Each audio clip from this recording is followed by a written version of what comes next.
I am so glad you convinced me that the family car should be the Defender 110. It is so beautiful inside. It's so comfortable and it just feels indestructible. Yes, it really is. I've been waiting a long time for the new model to come out. The Defender 110, I'm telling you, it's my favorite car of all times. It's my third one. You know, I have stories of going off road. The guy managed the group. He was like, "What are you doing in this beautiful car?" I'm like, "I'm going off road." He's like, "Are you sure? Because you can use one of ours." And then they look like Mad Max cars. I'm like, no, we're going to do this. And he was shocked. Wow. Well, it's great because the Defender has been reimagined for 21st century adventure, and its unparalleled off-road ability as well as its robust interior are invaluable whether you're headed towards uncharted territory or just a weekend of exploration. The Defender 110 tackles challenging surroundings with absolute confidence. The SUV conveys strength outside and in, featuring peerless technology like an intuitive driver display and an award-winning infotainment system. That's my favorite part, to keep you connected no matter where the journey takes you. Adventure is unique to everyone, and so is the Defender. Choose from the two-door Defender 90, the four-door Defender 110, or the larger Defender 130 with the ability to seat up to 8 passengers. You'll find uncompromising performance in all three. So pack up and go even further with the Defender 110. Learn more at LandRoverUSA.com/Defender. This isn't your average business podcast, and he's not your average host. This is the James Altucher Show. Today on the James Altucher Show. Look, we're in a rapidly changing world where we're going to be compelled to have to reinvent ourselves. We're living longer, et cetera. And you don't want to just have to switch gears and figure out a new career later in life and start at the bottom, like the Skip the Line book that you have coming up. And I think it's interesting because it's about this very thing. Yeah, and you went through this in your mid-40s. You left a profession and kind of started you did start new professions. And a lot of people are going through that, but they always think, well, I'm already 45. How am I going to learn to be the best or the top 1% of some field so I can make a living at this? But also, I think being aware of what you're interested in doing, knowing when your heart wants to do something, when your heart doesn't want to do something, I think is really important. There's something about where naivete meets an audacious dream and then some steps are taken, that's how anything amazing is created. Well, there's so many layers of you can't do this involved in any creative act, because if people weren't saying, Rich, you can't do this, then thousands of other people probably would have done it by now. So it's kind of finding where people are saying you can't do this, but when you ask yourself why, there's no real reason, might as well try it. Right.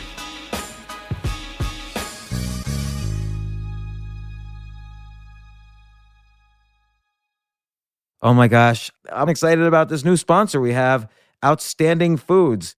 Bill Glazer, who runs this company and who I've known for a long time, he has been a vegan since he was a kid. This is him taking his passion and turning it into a real company that can help a lot of people. Let me tell you, Outstanding Foods, they make meatless chips, like meatless, porkless pork rinds, and they taste so good.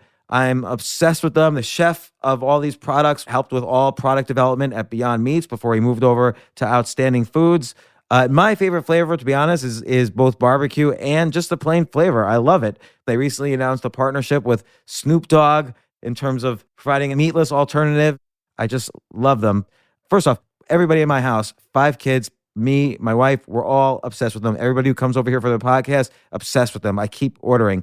Their pig out, pigless pork rind product tastes much better than traditional pork rinds, which I kind of find to be disgusting. And these porkless pork rinds are filled with 7 grams per ounce of protein. So that's the same amount of protein content as ground beef. And this product is 100% plant-based and gluten-free.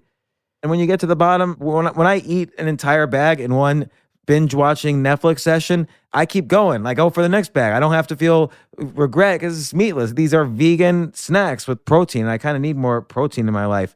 So whether you love pork rinds and you want a healthier plant-based alternative, or let's say you've never even had pork rinds, and quite honestly, I don't really like traditional pork rinds, This is just a great tasting snack, and it happens to be a plant-based snack with no pork at all in it, and it's got a ton of protein. You can even eat them after working out if you want to get protein. It tastes amazing. So go to pigoutwithjames.com to see why me, Snoop Dogg, and just about everyone else is pigging out on the pigless pork rinds. That's Pig Out with James, pigoutwithjames.com, pigoutwithjames.com. And again, pigout with james.com, all one word. You're going to get discounts, favorable treatment, and so on. I love this company. I love this food. Tweet me if you order, and if you get them, tell me what you think. So that's pigoutwithjames.com and Outstanding Foods and their pigless pork rinds product. Thanks.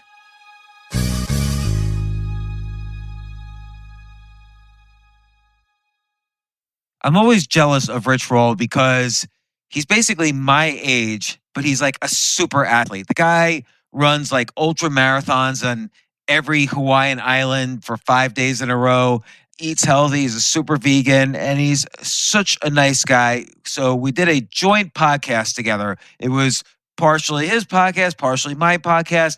I talked about my book, Think Like a Billionaire, and some of the things that I've learned from interviewing so many billionaires on this podcast. And he asked really good questions about that. I talk about the Ready, Fire, Aim strategy, for instance, and several other strategies.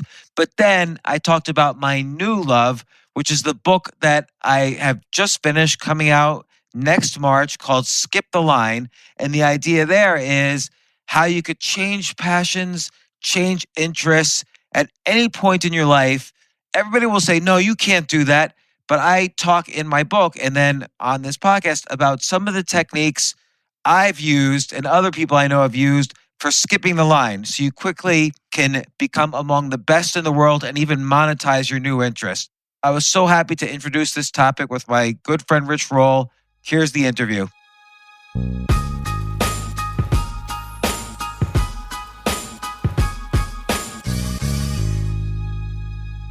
It's nice to have interesting people come to your house, and I think that they, my theory is that they infuse this place with their energy, and there's a certain like kind of permanence to that I feel like with every guest that comes, like this place becomes better. I like that. Mean? And also I think just having people in your home, it makes them relax a little bit. I think it makes them relax, and I think it makes them view you as, it makes it easier for this to be a conversation because I'm in your home. I'm not just sitting back waiting for you to interview me like a reporter. Exactly. This is your home. How long have you lived here? Since we built the house 2003. So 2003. So you were still doing the lawyering. Yeah. I mean, I lawyered. I mean, I was slowly kind of weaning myself off of the law up until 2012. The last couple of years, I wasn't doing very much of it. But yeah, I was a lawyer here for the first several years. And you'd commute all the way into LA? No, I mean, at that point, I had opted out of the big corporate law firm life. And then I had a variety of different iterations. Like I was a solo practitioner, and then I had a couple partners for a while, and then I had a different partner. I had an office in Beverly Hills for a while. I had an office in Santa Monica, and then I just worked out of the house on and off as well. So, but also, in those iterations, like I didn't really have a boss, so I had more flexibility. So it wasn't like the 9 to 5 type of commute. But there are people that live around here that commute downtown every day. Like I don't know how they do that because we live pretty far out there. How far away is downtown from here? It depends. It's all about traffic, as you know. It can be 2 hours or it can be 45 minutes, depending. But our eldest daughter, she's a sophomore in high school. She goes to a high school that's east of downtown now, and the commute is just too onerous. So we have an apartment that we rented downtown, and my wife and I split the week staying down there with her, and we're homeschooling the other one. Good for you. So, I think that's the way I mean, to both go. of them have been homeschooled on and off. And I know you have lots of ideas and thoughts about education, specifically college and all of that. I think we've talked about that before. Yeah. Although I'm just curious as a side, like probably the main question you're asked about this is the socialization. Because obviously homeschooling, she's going to learn more from you than in some crappy high school. But in terms of friends and socialization, does she get that? Yeah. I mean, that's something that comes up all the time. And that's something I worry about the least. Because our house is like, it's like a functioning studio. There's just people here all the time, like all different kinds of interesting people. So in terms of like social stimulus, like that's the least of my worries. I do get concerned occasionally about, basically pure academics. Oh no, I want to get worried about that. How much do you remember from Nothing. high school? I know. It's basically just the programming of my upbringing that kicks up and creates resistance around it. Like I always ask people, okay, I've even asked this to people who like majored in college in like European history. And I say, okay, when was Charlemagne born? And this is the guy who united Europe or whatever, as the first great king of Europe. And probably 95%. And by the way, we've studied it. It's been in textbooks every year since like 6th grade. And if you majored in European history, you should definitely know it. But 95%, I would say almost 100% don't get it right within 500 years. Right. I definitely could not answer that. I don't even really remember it right now. And I've even written about it and I've asked it a million times, but I think it was around 754, give or take. But people will say 1400, 1300, they won't know. Yeah. And I'm like, okay, well, what else have we learned in school every single year? There's nothing else. I took French for 5 years. I can't say anything other than bonjour, and I can't even count. I can't even count to 10. And I took it for 5 years, including in college. Right. What we do need to do, though, is reconfigure the priorities of education around learning how to learn and learning how to make decisions and learning how to interact with people, like life skills that transcend pure memorization. I mean, you were looking at Shane Paris's book here sitting on the table. He was in here the other day, and his whole thing about mental models was born out of this realization that nobody had ever taught him about the methodology of making good decisions. Like there's no course in business school or in college or in high school about that. And yet that's something that all of us need to do a zillion times every single day. Yeah, not only make decisions, but avoid the biases that are like almost biologically built into our brains to prevent us from making good decisions. Right. From an evolutionary point of view, there was a reason for it. Like if you were walking by a bush and you hear this rustling, you would start running because for good reason. Maybe there's only a 1% chance it's a lion and a 99.999% chance it's just wind through the bushes, but you can't take the chance. So you just run. But we end up we're staring at a screen all day now, and we're getting those same instincts, and so we're making decisions based on those same. There's no lion in the computer, but like if a stock goes down a little bit, and you're looking at the stock market, or if someone sends you an email you don't like, you get that same thing. Like I'm gonna just kill somebody or run, and you don't know that these are just biases that have been there for a million years. Yeah. I mean, it's certainly true, and I've been victim to that many times. We all are. You can't help it. Yeah. Like something in your body or mind is reacting to something in a visceral way. And so if you lean into that, there usually is some creative output that you could produce. So I remember one time, this is a crazy little experiment I did. I wanted to play around with what are formats to write an article. So everybody just writes and posts it on LinkedIn or their blog, and they write a little, 10 reasons to do this or whatever.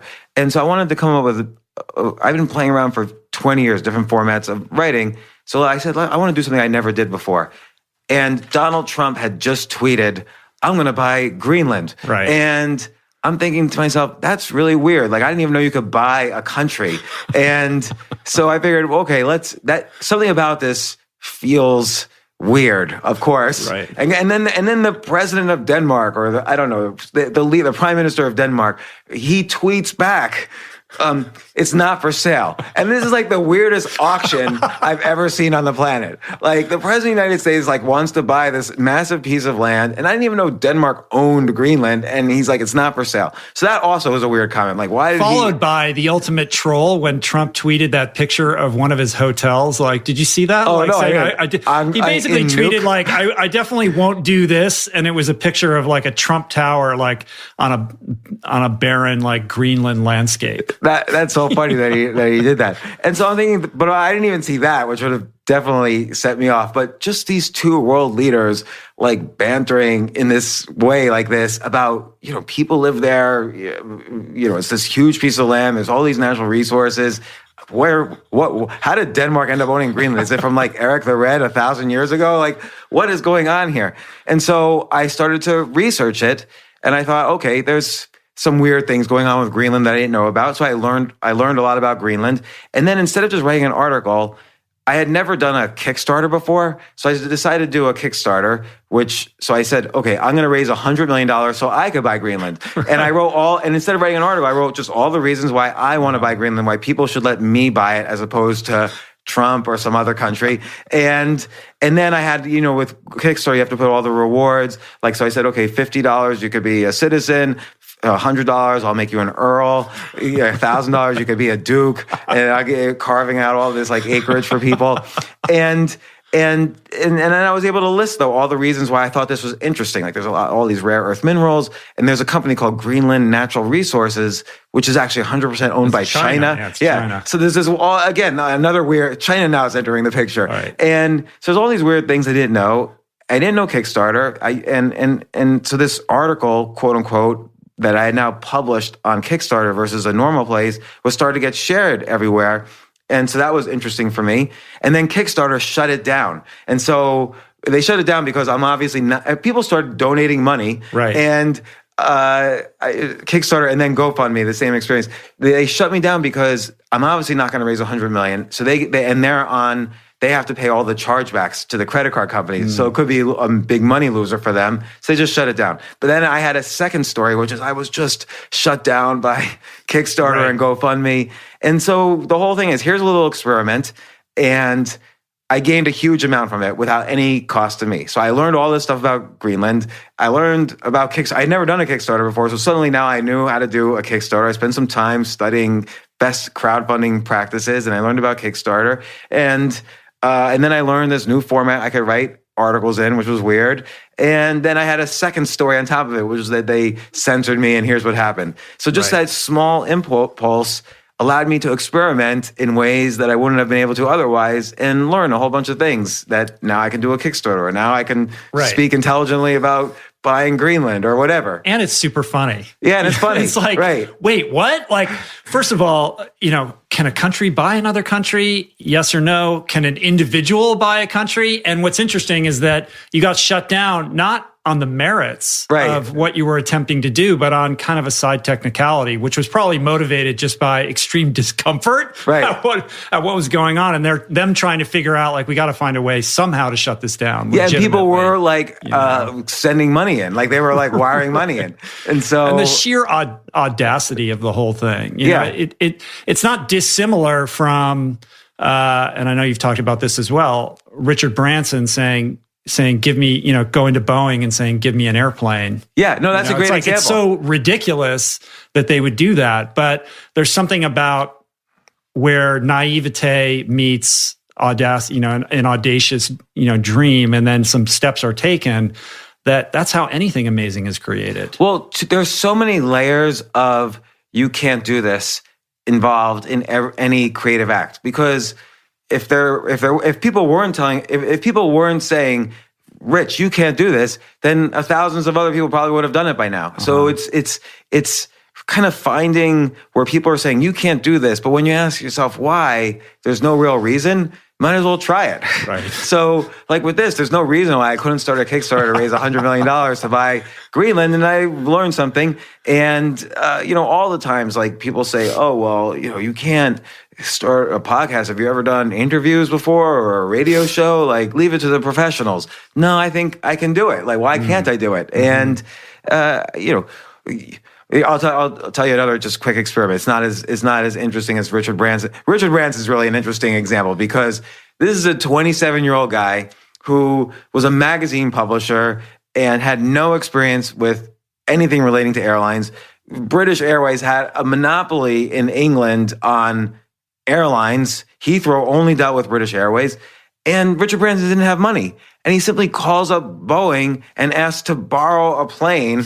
They give it to him. I mean, the details, I'm skipping over the details. They just lend him a plane for a year. Heathrow's like, yeah, you could use this one landing strip. We don't really use that much. Same with JFK. And suddenly he has a plane going back and forth. Like, that I'm sure at every step of the way, people were saying to him, "Are you insane?" But what does it hurt to ask? And then, of course, there's subtleties, there's skills to asking, and how did he ask, and all these things. He used skills learned from being a music magazine publisher, but still, it's this combination of skills with audacity, with, like, why can't I? And allows you to go forward on so many different things. Right. I think both those examples, Greenland and the Richard Branson example, are illustrative of both of these books. The book that you have out now, Think Like a Billionaire, and the book that you have coming out next year called Skip the Line, like there are lessons in both of those examples that could be pulled from both or either of those books. Oh yeah, absolutely. Because let's say, let me ask you, when you were starting to run in marathons and then ultra marathons and Ironman things, and you were in your mid-40s, I bet you there were a lot of people saying to you, Rich, maybe you should just stick with a 6K or whatever. Plenty of that. But I look at it as sort of the frog in the warm water that's coming to a boil slowly. Like, there is an incremental, like, sort of compounding path that you can take towards like an athletic goal that's different from, I guess I did skip the line in that I didn't do all that little stuff and I went right to like ultra distance and didn't pay my dues or didn't take that traditional route in that regard. Let's not forget, you didn't start with 5Ks, then 10Ks. But I was an athlete. Like, I can minimize it. But yeah, I guess for somebody not steeped in this world, it does sound like a little insane and ridiculous. It was insane, Rich. Yeah. Like, you weren't an athlete then, right? No, I had a past as an athlete. Right, in high school. But logically, like rationally on paper, like it didn't make sense. And so, and yet, look what happens. You ran, I don't know the ultra iron, whatever, on every island of Hawaii, one day at a time. Right. Like, you did these incredible feats that I'm sure many people every step of the way kept telling you can't, but that's what put you on the other side, where you suddenly, if you go past enough of, you can't do this, then suddenly you're the only one doing it. And so you were the only one in the world who had the kind of resources and set of experiences and set of talents that you had, where you were running in all these races, but you were also, going towards this vegan lifestyle. You had the experience of being a lawyer, so you were able to, you had a better capability of writing about all these experiences than most people would. So you were able to combine them all into being the only rich role out there doing these events, books, podcasts. There's no one who can compete. Yeah, well, I think it's an example of having all of these skills in a variety of disciplines that I tried over the years that weren't necessarily matched up with like my ultimate talents, and certainly not my passion or a sense of purpose.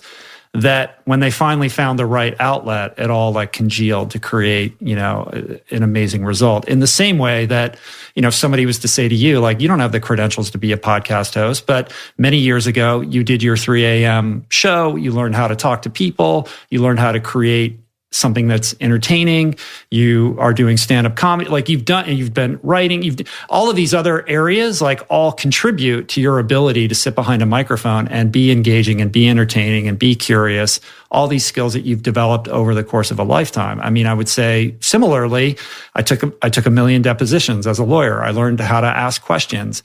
And I think that my true skill set as a podcaster was developed through sitting in thousands and thousands of AA meetings, listening to people tell their stories and learning how to tell my own story. That was my training ground for being a public speaker and being a podcast host. You learn how to be empathetic. You learn how to listen. You develop this great capacity for compassion for the human condition that I think lends itself towards creating a safe and interesting environment to explore those very themes with another person sitting across from you. Yeah, I think that's so interesting, because I think that does come across, like, your compassion for your guests comes across so much in your podcast, I think, because of your experiences. And, I always wonder about this idea that vulnerability, like the kind you experience in AA, the kind you experience in or one should experience in writing and maybe all forms of art, vulnerability sort of buys freedom. Like, when you're vulnerable, when you are able to admit to what can go wrong, what has gone wrong with you in the past, the mistakes you've made. Now you're free. Like nobody can say, well, you can't say this. You've done this. Right. And I said that. I'm an idiot a lot of the time. Bring it on. And you're free. You don't have to deal with people saying, well, Rich, you can't talk about health. You had this and this happen to you in your 20s. All right, yeah, read my book. It's in it. I already told you about that. Yeah. So you're free from all that stuff. And the more vulnerable, like how can people, attack that? Like can't say, well, now you're not allowed to write about this because you experience this. No, there's no rules. And yeah, I'm just being authentic, and that allows me to be as creative as I want in this area. I'm creative even about my mistakes. Well, your specific strain of authentic vulnerability was really a tipping point in your creative career. Like when you finally made this decision that you were going to be honest and write about your life and your experiences in a very transparent way. I'm sure there was a lot of fear that preceded that, but when you mustered up the courage to do that, that's really when things change for you. Oh yeah, completely. And to the point that now I don't even, like if I'm writing something, I don't publish it unless I'm afraid of what people are going to think of me. And I don't try to say something I just ask myself at the end, right before I hit publish, am I really saying something new and unique here? Because I don't want to say something that everyone else has said. Or am I saying something where I'm really afraid, oh no, what are X, Y, and Z going to think of me? What are these people going to think of me? What are my friends going to think of me? What are my readers going to think of me? So I always have to double check myself, because if you're not afraid of what you're creating, there's a chance then that, okay, everybody else has done it because they weren't afraid either. Right. And so there's got to be some resistance somehow that you get over. Like even something I wrote recently, I was legitimately afraid, well, is this going to shed a new light on everything I've written for the past 10 years because I'm admitting to this other thing? And I was nervous, and correctly so, but that's okay. That's how you learn, is getting over that every time.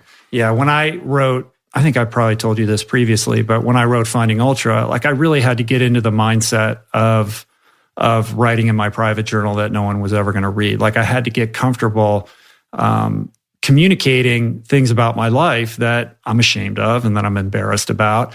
And I remember when I sent the manuscript to my editor at the publisher, I looked at my wife and I said, I hope I'm making the right decision. Like this could be the worst decision I've ever made. But I knew intuitively that the value of the book would be directly correlated to the extent to which I was willing to be vulnerable, because why do it otherwise? And I think, my book, Finding Ultra, it's an addiction recovery memoir. It's also like this sports story, and it's also kind of like a health and wellness primer. But ultimately, it could be categorized as a sports memoir. And like, I hate sports memoirs because they're usually written by athletes in the twilight of their career, and they're intended to kind of create a halo effect and perhaps buy them a couple years in the spotlight. And that's why they're not good, because they're inherently less than honest. And I've never won a race. It's not like I went to the Olympics or anything like that. Like, why should anyone care what I have to say about this? The only way that this is going to be compelling is if I, take my specific experiences and try to connect with something more universal about the human condition. And that can only come through a profound level of honesty. Yeah, and that happened. You created something very unique, which was this sort of combination of kind of a sobriety memoir, health and wellness, athletic memoir, plus a reinvention memoir. So you were in your 40s, a time when people think, well, my knees are starting to hurt. Maybe I shouldn't run marathons anymore. There's a lot of people are thinking like they're of slowing down, and you were literally speeding up at that point. Mm-hmm. And I think you gave permission for people who were reading it to say, oh yeah, he stopped being a lawyer to do this. He stopped, he became sober, and then this started happening. He went vegan, this started happening. He's in his 40s and he's doing all these athletic competitions. It's sort of like you gave permission not only for other people to be equally vulnerable, and I'm sure you got lots of messages like, man, I was in the same situation as you, and so on. But you also gave people permission to, hey, if he could do it, I could run a marathon or do something incredible when I'm 45 that I never thought I could do before. And I think that's something, like, I'm curious now, like when you're thinking that was a very pivotal story for you, right? And it's an iconic story. Like you were saying essentially, I was down and out, then this happened, and then I became a superhero. So it's like this iconic story.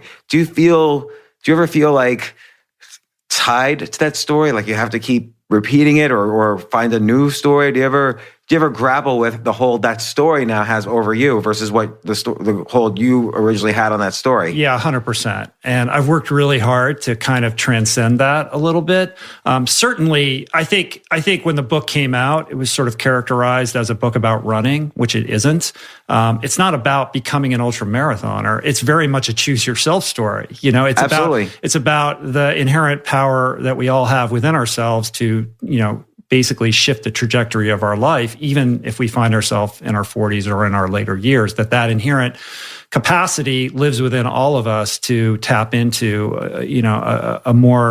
a deeper reservoir of human potential in whatever way, feels right to you. And I think it took a long time for that message to kind of percolate out of what was considered to be a running book. But then, I wouldn't say trapped. I think that's too strong of a word, but this sense of being like, oh, you're the vegan ultra athlete. Like, yeah, that's something that I did, but it's only one aspect of who I am. And the podcast very much it's not about me. It's about my guests. It's about the next chapter. If the book was going to have, an epilogue, like, okay, now what? Like I leveraged some tools to grow and manifested this thing that I talk about in this book, but that growth continues. That's not the end of the story. I want to continue to grow. If I could make these changes, what other areas in my life am I currently blind to? So let's go on a journey to explore that with the smartest, most interesting people that I can find. And that has nothing to do with my story and everything about, the wisdom that's available in the world. And so now you've interviewed hundreds of really amazing guests, a lot of them kind of athletic, but not all of them. A lot is about wellness, but again, not all of it. It's all people who have captivated you or interested you for various reasons. And let me ask you this. So I'm debating this. So I've also interviewed hundreds and hundreds of my heroes and, authors who are, passing through the city. So I get to interview them and so on. And I've interviewed many, people I've just always looked up to. And I'm starting to wonder, okay, after 500 of those, maybe sometimes I want to just say what I think about things rather than just always interview people. Right. And so I'm kind of going forth on that of mixing that up a little, not completely, but just mixing it up. So it's not, there's 2 million interview podcasts out there now. And we were just talking about this earlier. When we were in 2014, there was like 100 interview podcasts. And now there's literally 2 million. I'm not even exaggerating it. And we've also interviewed everybody. And so now we haven't interviewed the whole planet, but we've interviewed a lot of people. So people start repeating things or saying similar things. But I'm sure your audience, they're listening to you for a reason. And maybe they want to start hearing more of what you have to say about a topic. And I wonder if you've ever debated doing kind of more solo stuff. Yeah, I mean, a couple thoughts. First of all, both of us have been doing this for a while. I started mine in late 2012. You've done more episodes than me, but I started a little bit ahead of you. Yeah. There's been a lot of overlap in our guests. We've been on similar journeys. Indeed, when we started, it was not a competitive environment. Both our shows went right to the top and kind of stayed there. And in the intervening years, this medium has been adopted in a very mainstream way. So the ecosystem has matured tremendously around us. We were both lucky enough to grab a little piece of real estate and hold on to it. But, I certainly wouldn't want to be somebody starting an interview-based podcast now. I think it would be very, very difficult to do that. So I'm extremely grateful to be in the position that I'm in, and I'm sure you feel the same way. But here we are, and I'm interested in your thoughts too. I'm going to throw this back to you. Like, what is the state of union with this medium? And as somebody who thinks about things in a counterintuitive way and with a different lens, like, what is the future of this? And, I'll continue to answer your question and allow you to answer that when I'm done. I think that, I had Kamal Ravikant over here yesterday, your good friend, and we were talking about your show. And I said to to Kamal, I go, I tune into James. Like James has lots of interesting people on his show, but I want to hear James. Like I'm fascinated by your lens, your perspective on the world, and you're the reason that I tune in. So I think that is a smart and appropriate pivot for you to start to have more standalone episodes with just your reflections and your thoughts. In my own case, I have thought about that. The hardest part of this whole podcast thing for me is doing the introductions. Like when I'm alone talking into a microphone, I'm so up in my head and it feels so unnatural. So the idea that I would sit down and just deliver a monologue, spontaneously from whole cloth, even if I had an outline, that scares me. And I feel like that is a skill that I haven't yet honed. And perhaps that's a reason to attempt it. Or there's a way to experiment in the sense that, let's say you have just someone sitting here who's listening, and occasionally, maybe instead of like in an interview, it's let's say 50-50.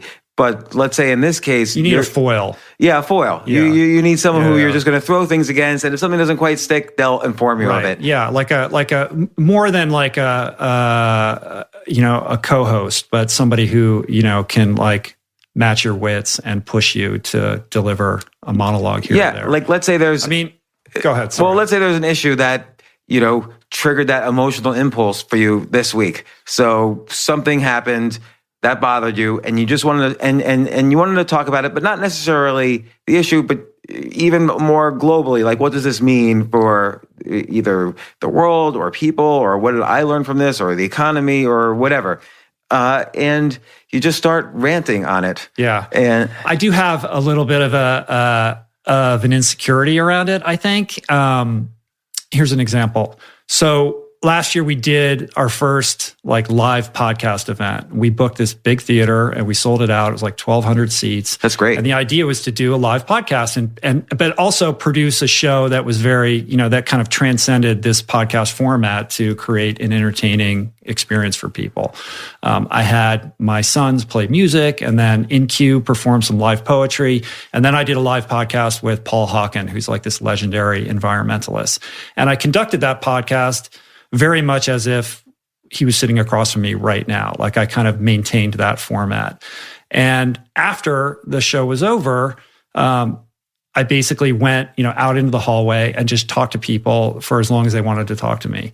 And I was there for hours and hours and hours. And I realized in retrospect, these people, like, I think they're coming to see Paul Hawken, and I realized like, they are coming to see me, which makes me uncomfortable. Like it doesn't feel like because I have profound imposter syndrome. Like I can't imagine why anyone would want to come and see me.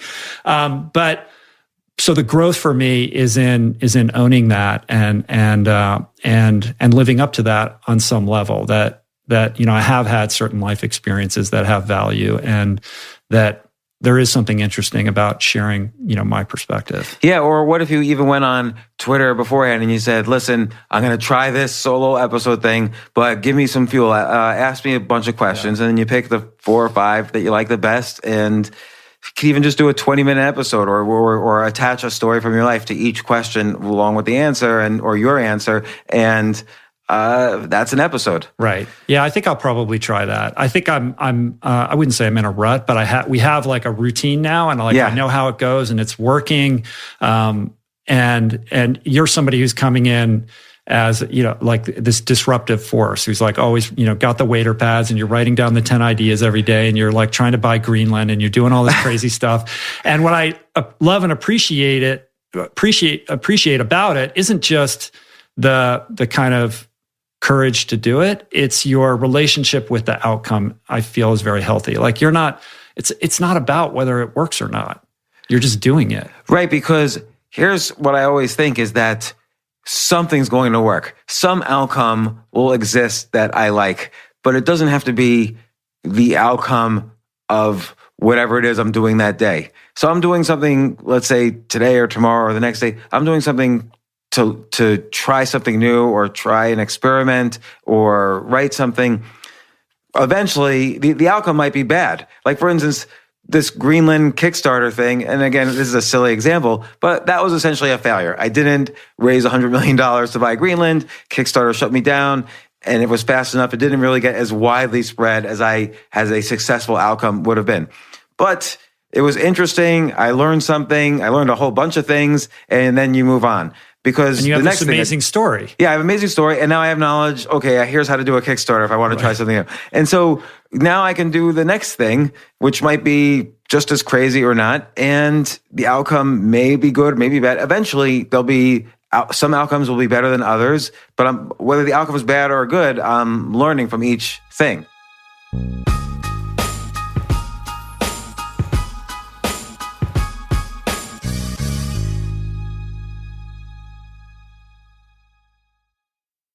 It's important to remember that no matter what your passion is, no matter what your obsession is, there are always ways, if you're creative, there are always ways to monetize and make a business out of that passion, which is why I'm so happy about this sponsor today. This sponsor is only possible because of that lesson. Let me tell you about them. Outstanding Foods, which, by the way, I just love their product. I'm about to describe it. They make tasty as hell, nutritious snack foods. Their Pig Out Pigless Pork Rind product tastes so much better than traditional pork rinds. I kind of hate traditional pork rinds. This pigless, meatless, plant-based pork rinds, it's like unbelievable. All my 5 kids, everybody who visits my house just loves these. It's like the only chips in the house now. And not only that, every ounce has 7 grams of protein. So it's packed with protein. This is the same protein content as ground beef, and this product is 100% plant-based and gluten-free. And again, what I like about this company also is that Bill Glazer, the founder and CEO and podcast guest of mine, what I love is that he's been a vegan since he was a kid. He loves this industry, and he's figured out how to monetize it. He brought on Chef Dave to develop the products. Chef Dave was previously involved with product development at Beyond Meat. So this guy is legit good at what he does. And again, the proof is in the taste. I love these pigless pork rinds.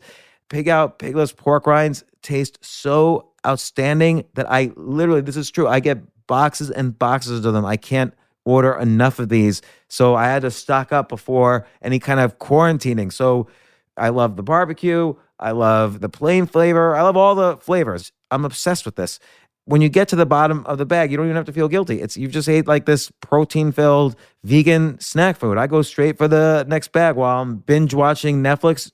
Listen, it's okay to be indulgent about food you love if it's got all this protein and potential nutritional value. So whether you love pork rinds and would love a healthier plant-based alternative, or if you never had pork rinds, these are a great tasting snack that everyone can love. You can even eat them after working out because it's got the protein to help you out. So go right now. I've got a special deal. Go to Pig Out with James. That's one word, pigoutwithjames.com to see why me, Snoop Dogg, and just about everyone else is pigging out. That's pigoutwithjames.com. Pigout with James.com. I just love this product so much. Pigoutwithjames.com.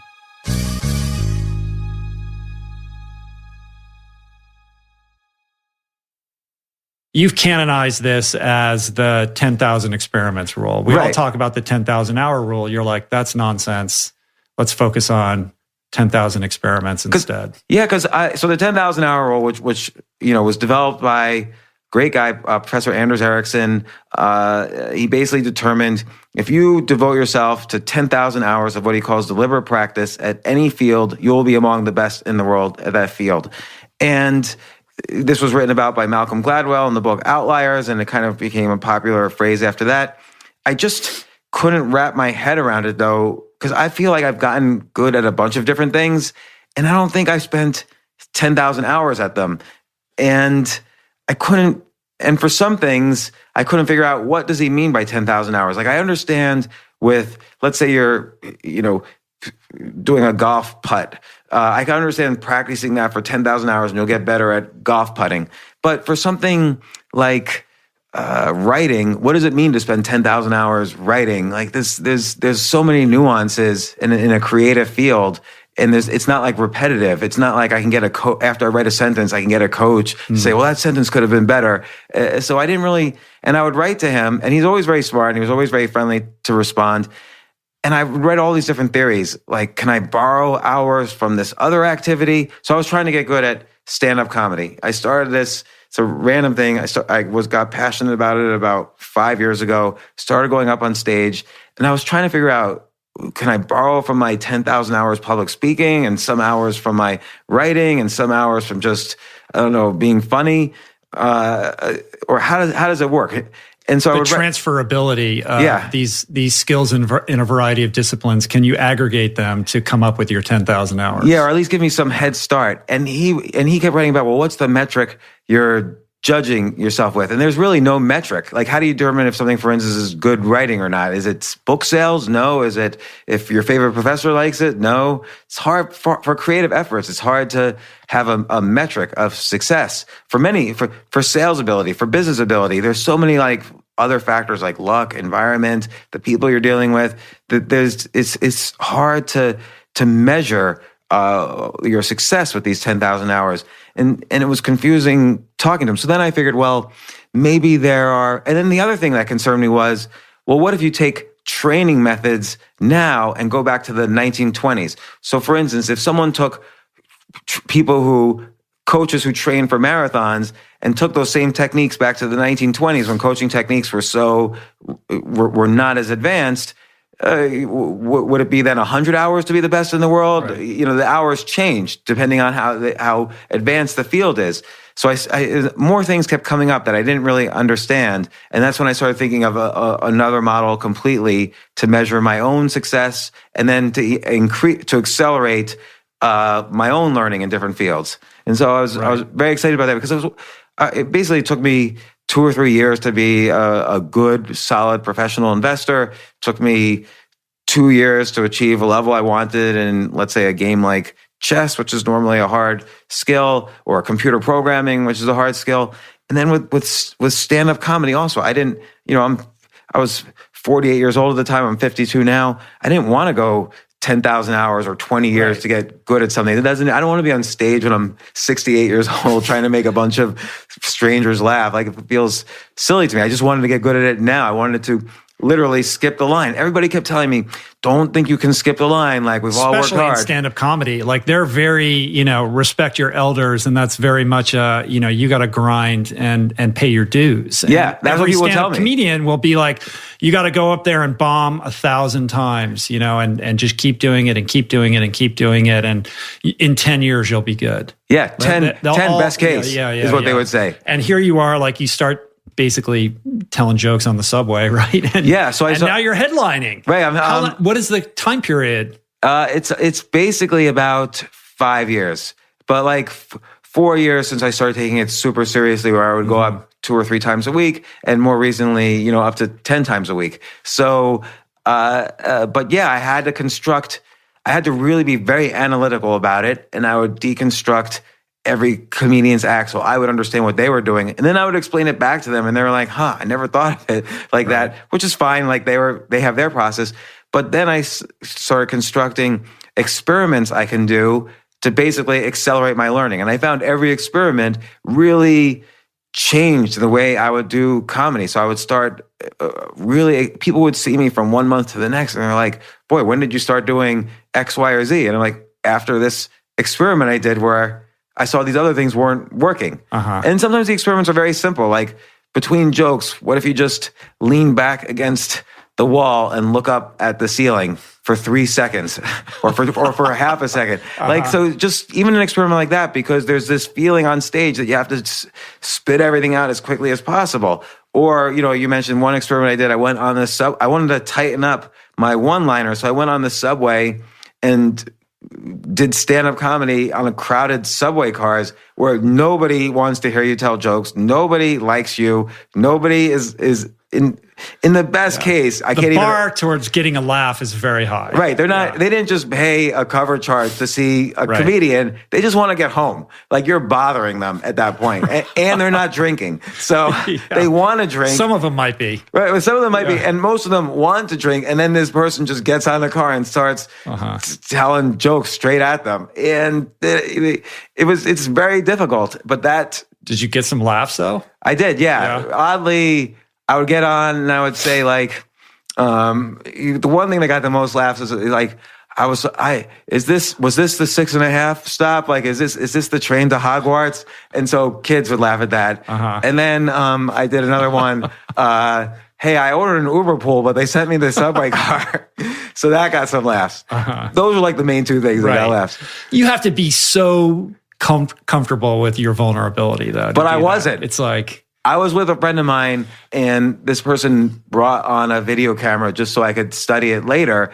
And I got on and I looked around and I'm like, forget it. We just wasted our time. Like, you could just put the camera away. And I was like, and then I said, on second thought, just turn it on and let's just wait a second. So my friend turned on the video camera and then I just went off. So it just, I just went without thinking. And you know, sometimes people will laugh and sometimes people were like, you know, boo, like, get out of here.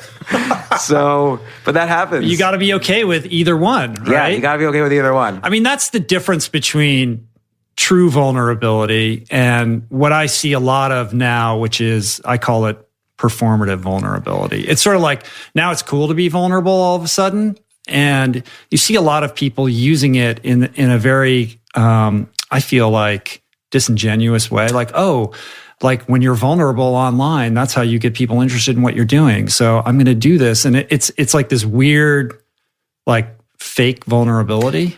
Yeah, and I see that it's almost like you can't. If you pick up a recent self-help book or almost any recent self-help book, and I'm not going to throw the whole industry under the bus, but a lot of recent self-help books, you can't even.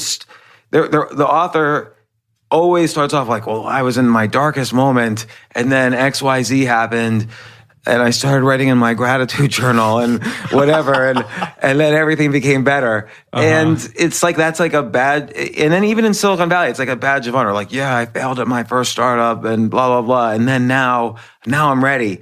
And yeah, I agree. I think it's a way to kind of it's almost too transactional, the vulnerability. Right. Yeah. Transactional, I think, is a good word. And hand in hand with that, I'm sure you do too, like, I get all the galleys in the mail now. Yeah. When you host a podcast, like, suddenly books just arrive at your house all the time. Like, I get like 6 books a week in the mail, and generally they'll be, you know, the upcoming self-help books, right? So I have so many self-help books being delivered on the regular here that it's made me very cynical about all of it. You know, I just look at this and I'm like, they all, and I can't possibly read all of them, but maybe you can. But I just kind of page through them and I'm like, they just feel like different flavors of the same thing. And it's made me like less interested in all of that.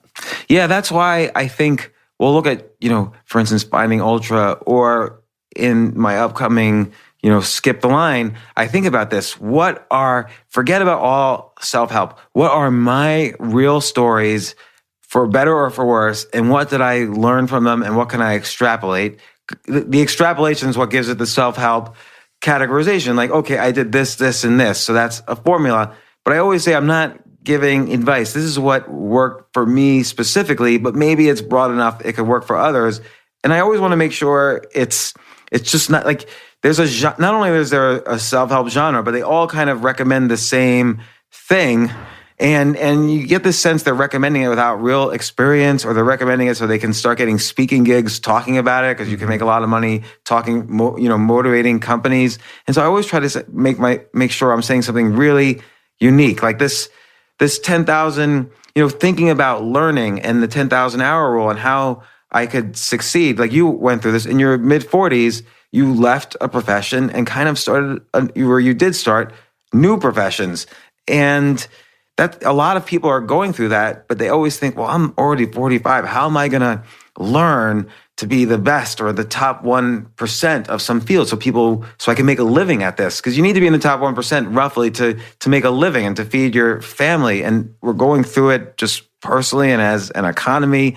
And so really grappling with that and how I challenged myself to learn different things and how I failed at many things along the way, I had to think, well, what's happening?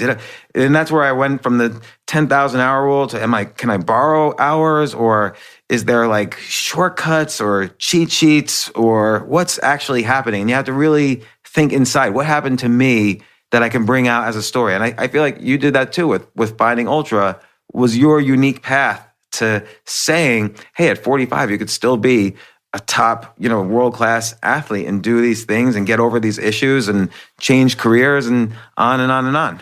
Yeah, but I think my book was really just a story, whereas you look at these things that have happened in your life and you look at other successful people and you're trying to extrapolate the themes and the lessons and then figure out a way to communicate a path forward through a lens or a path that perhaps has never really been fully articulated, like the Skip the Line book that you have coming up. Like, I haven't read it yet, but you've told me a little bit about it. And I think it's interesting because it's about this very thing of like, look, we're in a rapidly changing world where we're going to be compelled to have to reinvent ourselves. We're living longer, et cetera. And you don't want to just have to switch gears and figure out a new career later in life and start at the bottom. You're somebody who has had success in a variety of disciplines without really having to do that, without putting in 10,000 hours, and somehow found your way into that like top tier, that top 1% of these disciplines. So what was it? What was the differentiator here, and what can be learned from that experience that could be helpful to other people? Yeah, and I think, and look, there's other things too that I've massively failed at. So you sort of learn along the way, I better restrict my failure so I don't lose everything on this failure. So you have to also construct ways to get better at something where you're not risking your entire life.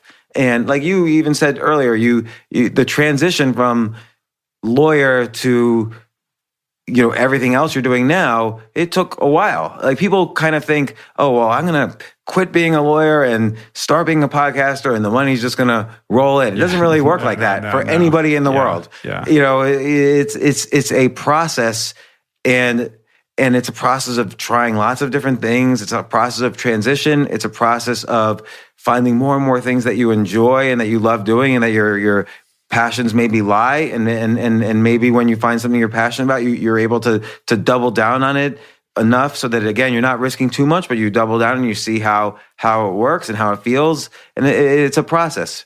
Yeah. So you've got this book about billionaires. Think like a billionaire. Yeah. I feel like culturally we're in a moment where we're fetishizing these people, and on both sides. Yeah.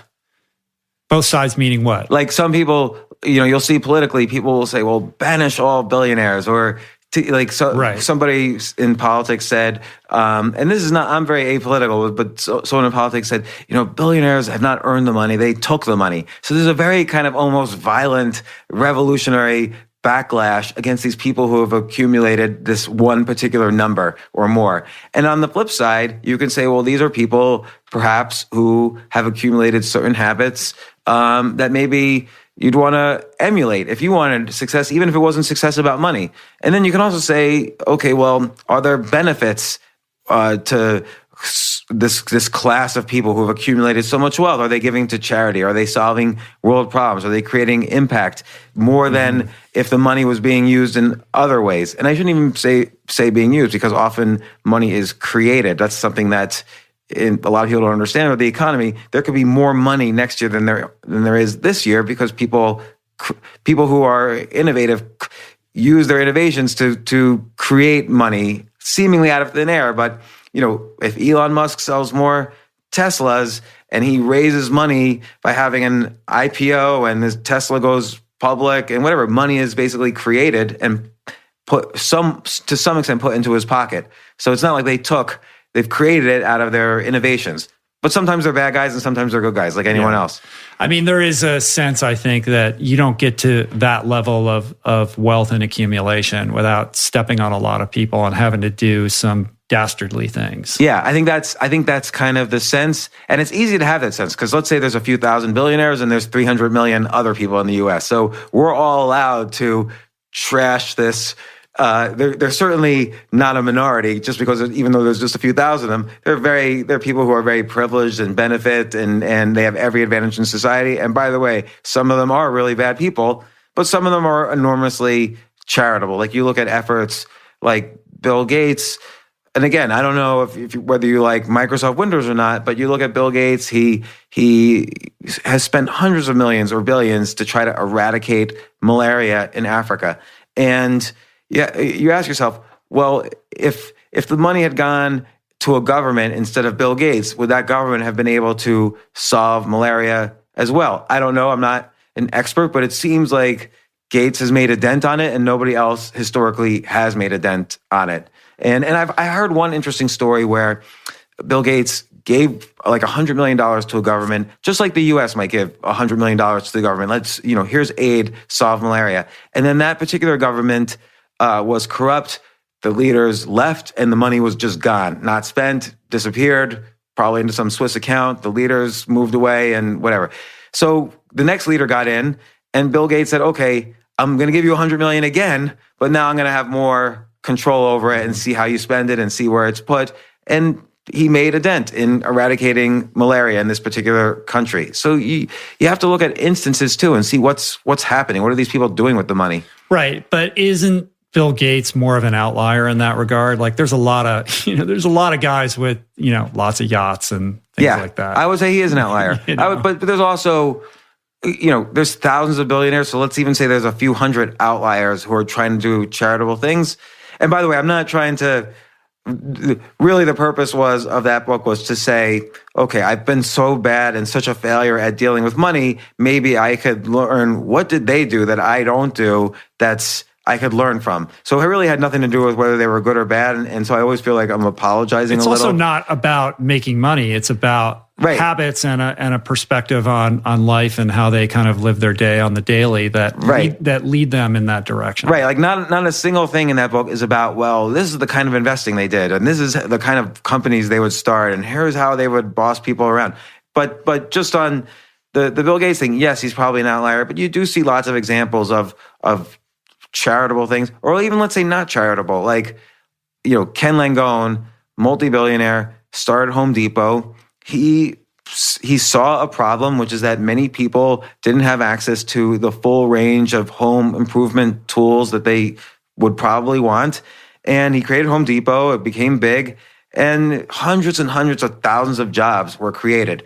Just maybe millions of jobs over the 30 years Home Depot has been around. And, over 100,000 people got very wealthy by being employees of Home Depot. So he created real wealth in society. He solved lots of problems. Now, Ken Langone, almost every hospital in New York is named after him because he gives so much to charity. And I don't really know him, so I can't say good or bad. But again, I asked myself, well, okay, it seems like both from the capitalist side, he created lots of jobs and he solved a big problem. He was also charitable.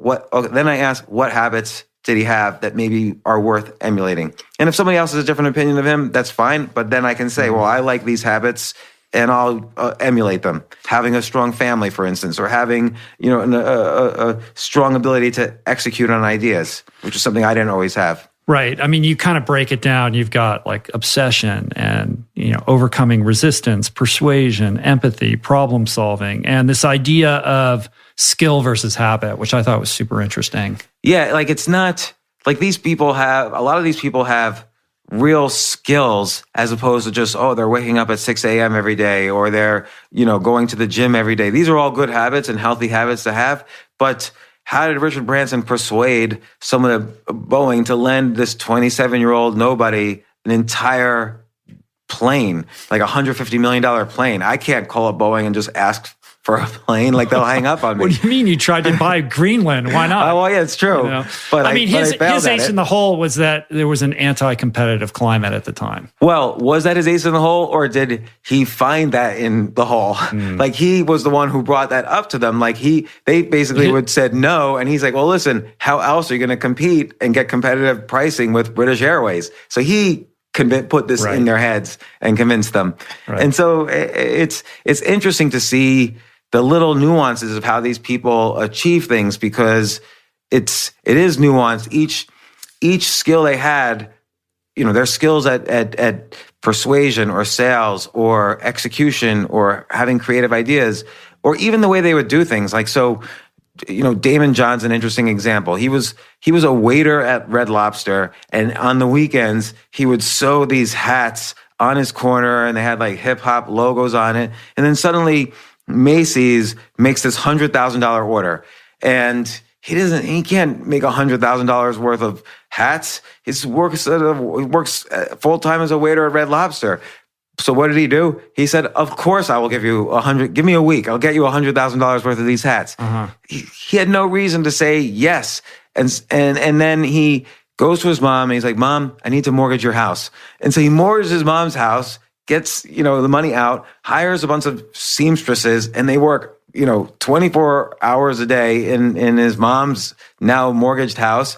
And then a few days later, he delivers the goods to Macy's. They give him the $100,000 check. He pays off the bank, gets the mortgage back, and now he has FUBU, which goes on for $6 billion in sales. So what is the skill in that? That skill is what I call ready, fire, aim. So this kind of instinct to get all ready. Like he knew he sold hats, $100,000 worth of hats to Macy's. He hadn't yet aimed. He had no idea how he was going to do it, but he fired. He said, yes, I'll do it. And why is that a skill? Because he knew there would be some way he can connect the dots. And he probably already had thought it out, but he knew no matter what, there would be some way he could connect the dots.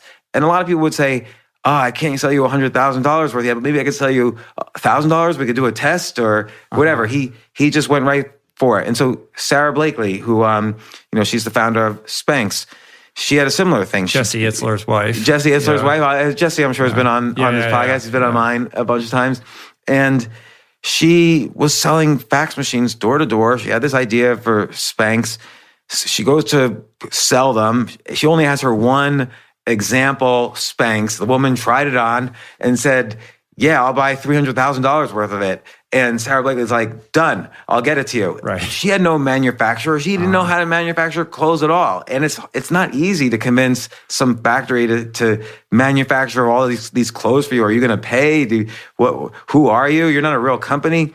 And yet she found a manufacturer. She delivered the clothes, and then Spanx was in business. So that was, again, this ready, fire, aim ability. But ready, fire, aim has to be underpinned by a profound sense of belief in oneself, right? Belief in oneself. You're not gonna move forward on ready, fire, aim unless you like have some level of deep conviction about what you're doing. Yeah, and Sarah Blakely and Damon John in this case had enough experience with, let's say, clothing and clothing design to roughly know how they were going to connect the dots. Maybe they fully know, but more likely they roughly knew how they could do this, how they could scale what they were already doing to something 100 or 1,000 times more. And so you needed this confidence, but you needed knowledge too. So another example is Byron Allen. He recently, a few years ago, he bought the Weather Channel for $300 million.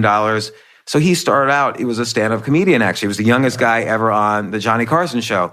And then he had all sorts of weird experiences in comedy. And he said, you know what? I don't want to be in front of the camera. I want to be behind it. I want to be the business guy. That's where the power seems to be. So he started pitching these shows, late night shows, to television networks. And they're like, no, this sounds kind of weak.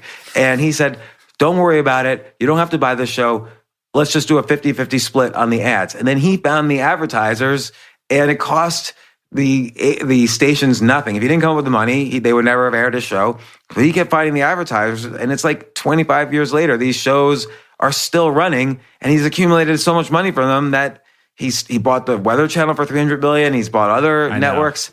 It's such a crazy story, because if you don't know that story, he's just the weird guy at 3 a.m. Because that show is still on, I think.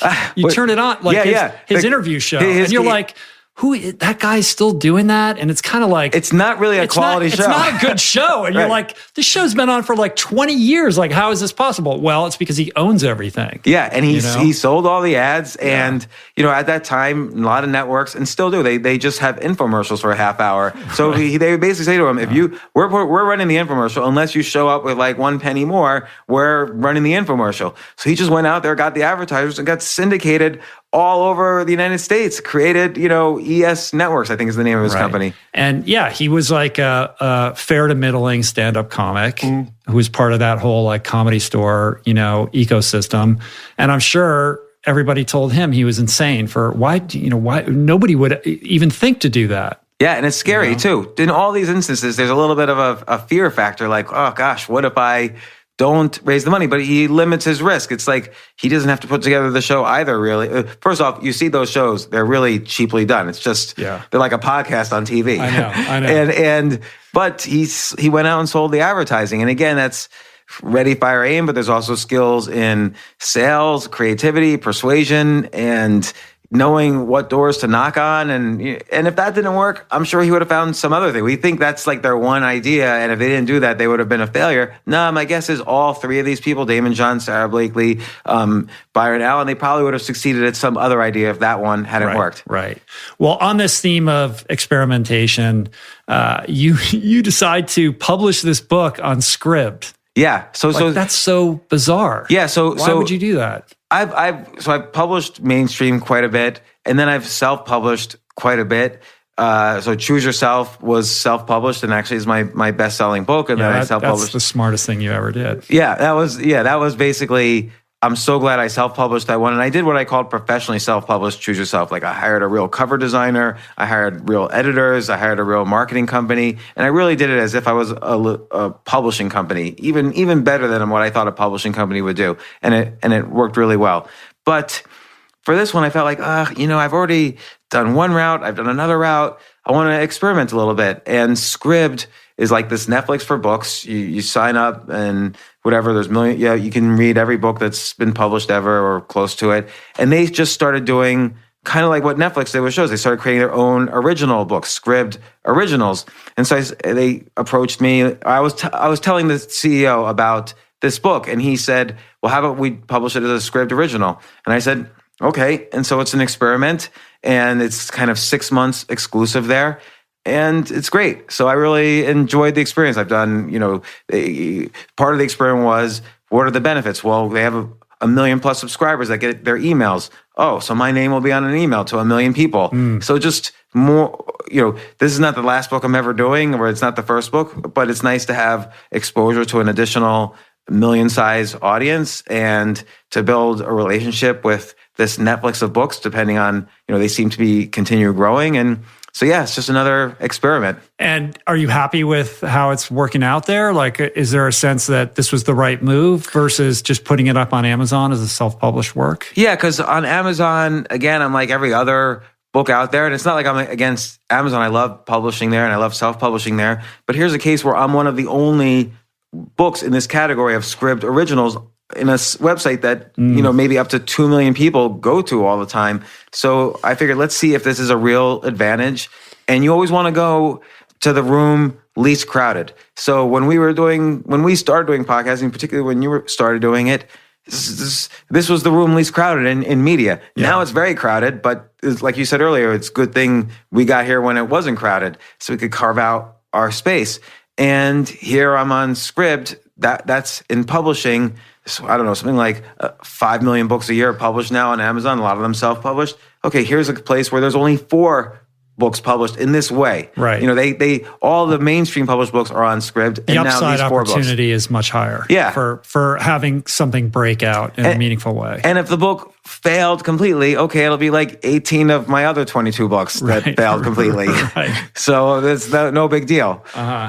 One of the things that I think we share in common is an aversion to setting long-term goals. Like, I don't know about you, but people ask me all the time, like, what's your vision? Like, where do you see yourself in 5 years? Or what's your life like in 10 years? And I honestly, I always feel guilty or perhaps even ashamed because I don't even think about that. Like, right. I can't, half the time I find myself like making something up to answer the question. And I've realized more recently, like, I'm just going to be honest. Like, I have no idea. And I don't really expend mental energy in that way. That's funny. I didn't know that about you because I do think a lot of people talk in terms of, well, I want to be here in 3 years and then 6 years and then 10 years.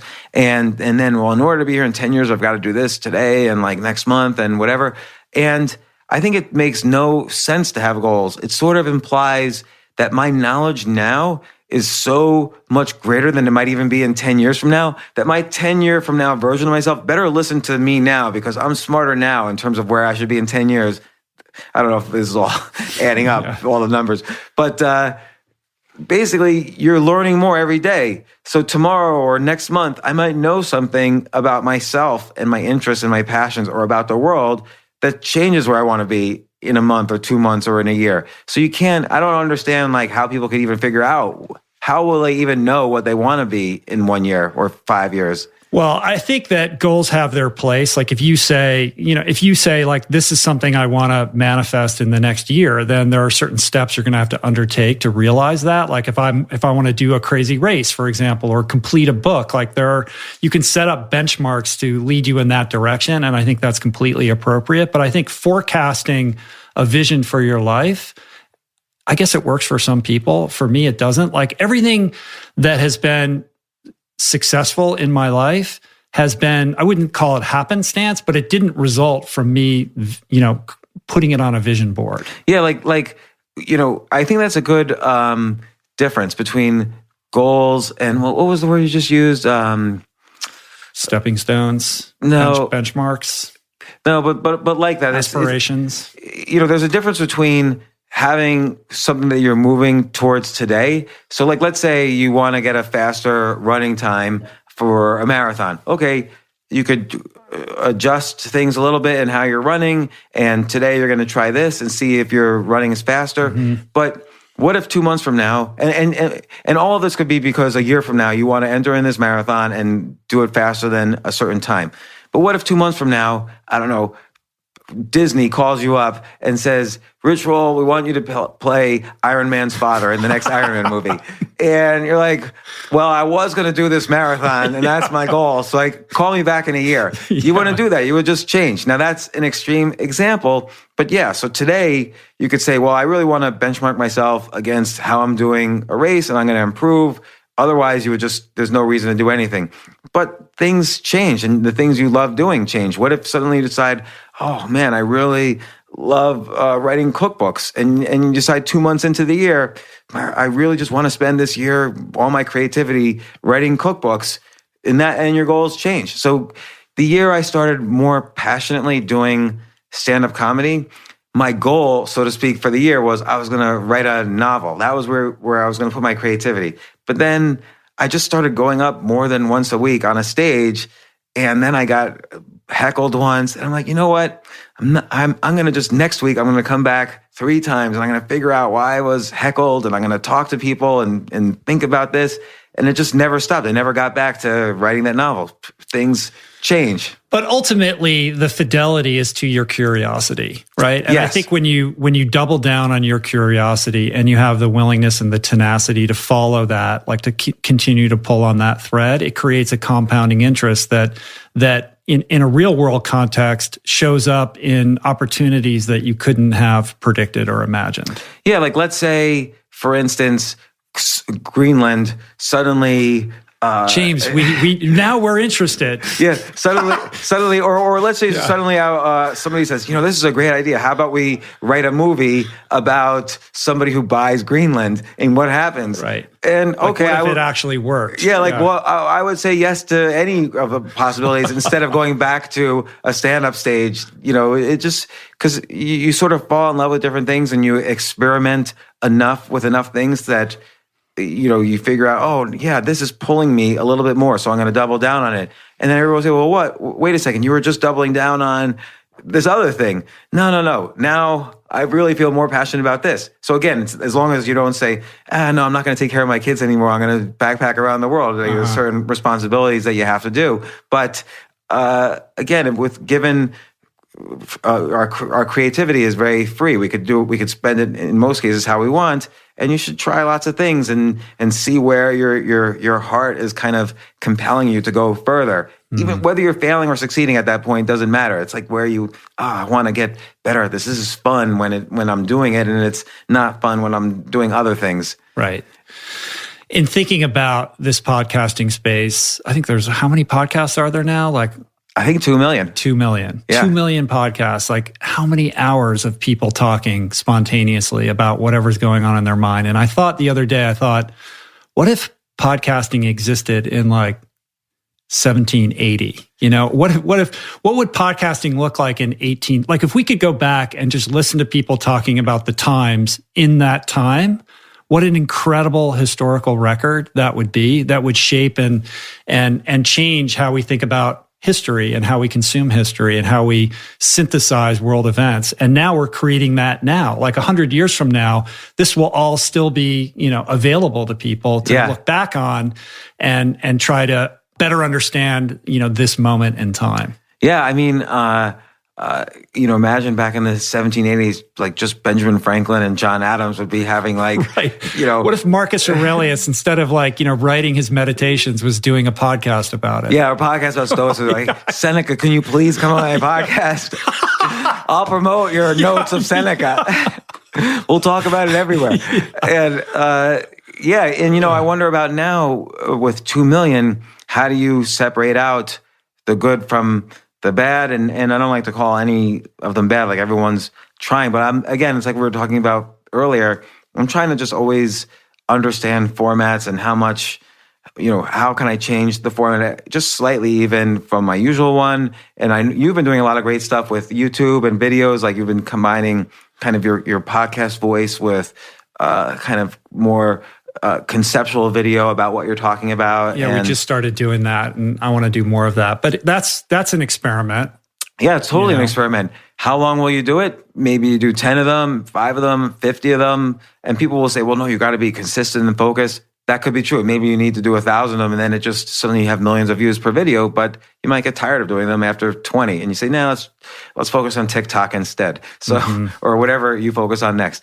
And so, it's just a matter of, I'm always, it's interesting now too, because another thing that's happened in the media world that's changed, which is that I think followers don't matter anymore. So people have, X number of Twitter followers, YouTube subscribers, Instagram followers, Facebook followers. I don't think that matters anymore because I think algorithms have basically ruled over followers. So the algorithm will decide who sees your video or who sees your photo, not so much your followers. Because if let's say you have 100,000 followers or even 10,000 followers, and let's say a lot of them have hundreds of followers, and they're on Instagram for 3 minutes, the algorithm's got to pick which one of their followers are going to be rewarded with their eyesight. So I think it's very hard in today's world to come up with good, appealing content that rises to the top. It's in a good way, it's much more equalitarian. Everyone's got an equal footing because followers don't matter as much.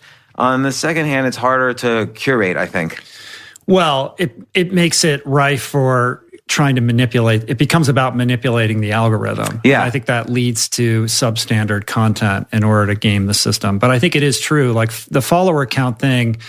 I mean, there was a day, in 2009, if somebody with 1 million followers retweeted your tweet, you would get celebrate that in day. 5 minutes you would get 30,000 new people following you. Like now, every once in a while, somebody of that stature will share something that I've done, and zero impact on anything. It's like that ship has sailed, and I don't have a huge Facebook following. I think it's like 130,000 or something like that. It's substantial, but I'll post the podcast on Facebook, and it'll get 2 shares. Yeah. And it'll show you how many people it sees it. And it'll be 400 people. It's like, unless you pay to boost this stuff or create ad campaigns around it, they just choke it. So I try that too. I pay ad campaigns sometimes around the podcast.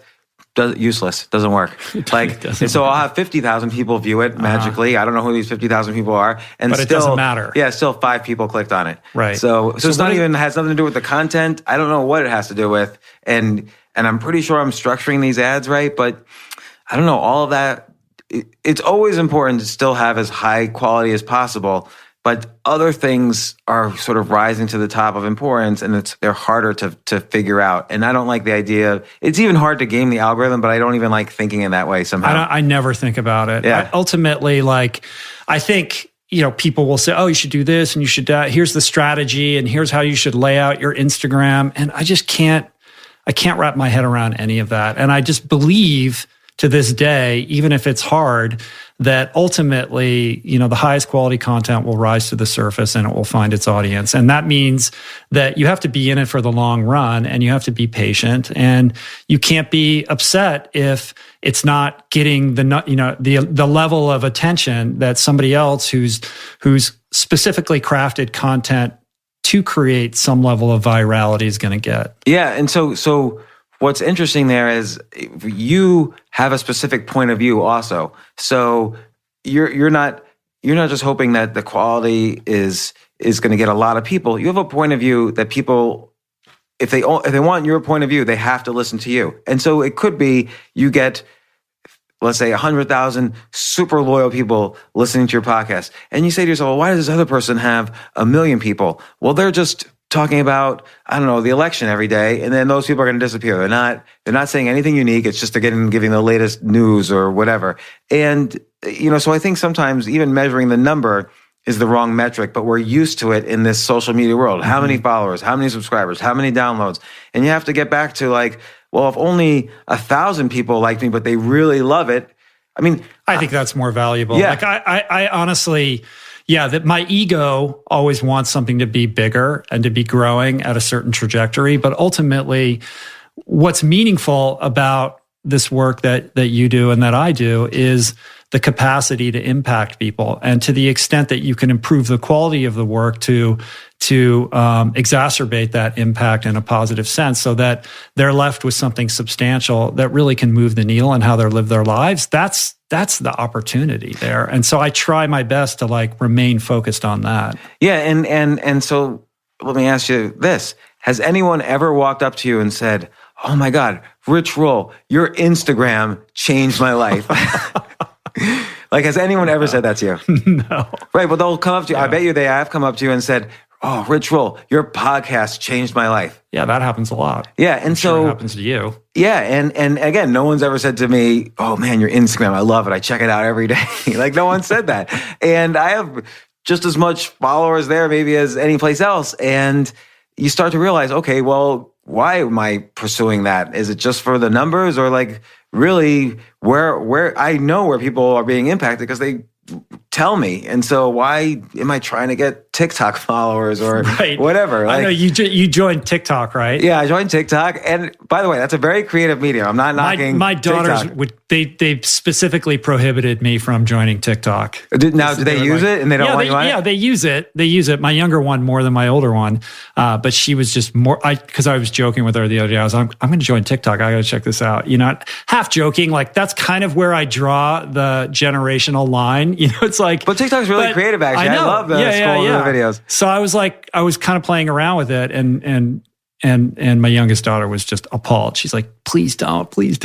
Yeah, I mean, I was playing around with it, and then I didn't have any followers, and I put up one video. I put up a couple of videos, and one video got something like 200,000 views. And so I thought that was interesting. That okay, they're treating the algorithm differently than other places do. Well, it's Twitter in 2007. Like the opportunity to grow rapidly is available on that platform because it's a new platform. Right. But then I looked at the video that did get me the 200,000 views and I thought, man, that is the stupidest video I've ever done.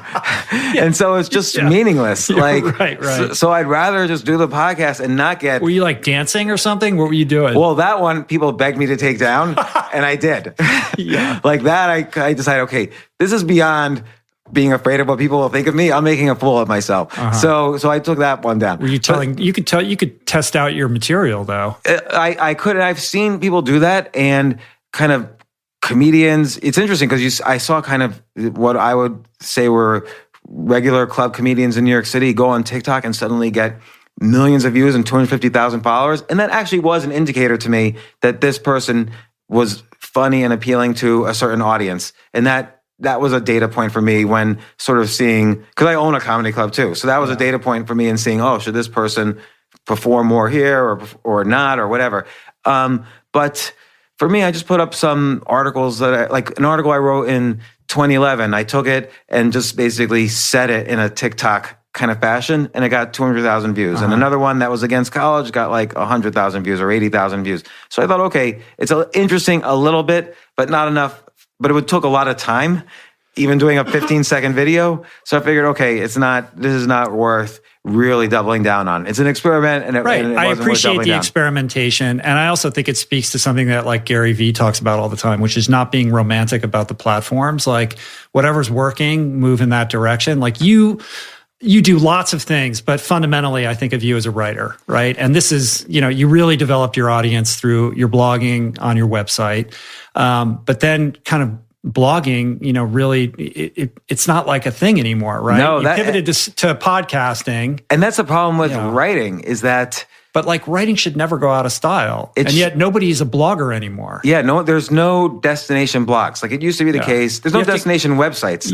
Trying to get people to go to your website is futile. You have to go where everyone already is. Yeah, and so I think, I mean, then for a while, like places like LinkedIn and Medium worked, but I don't really see that as much now.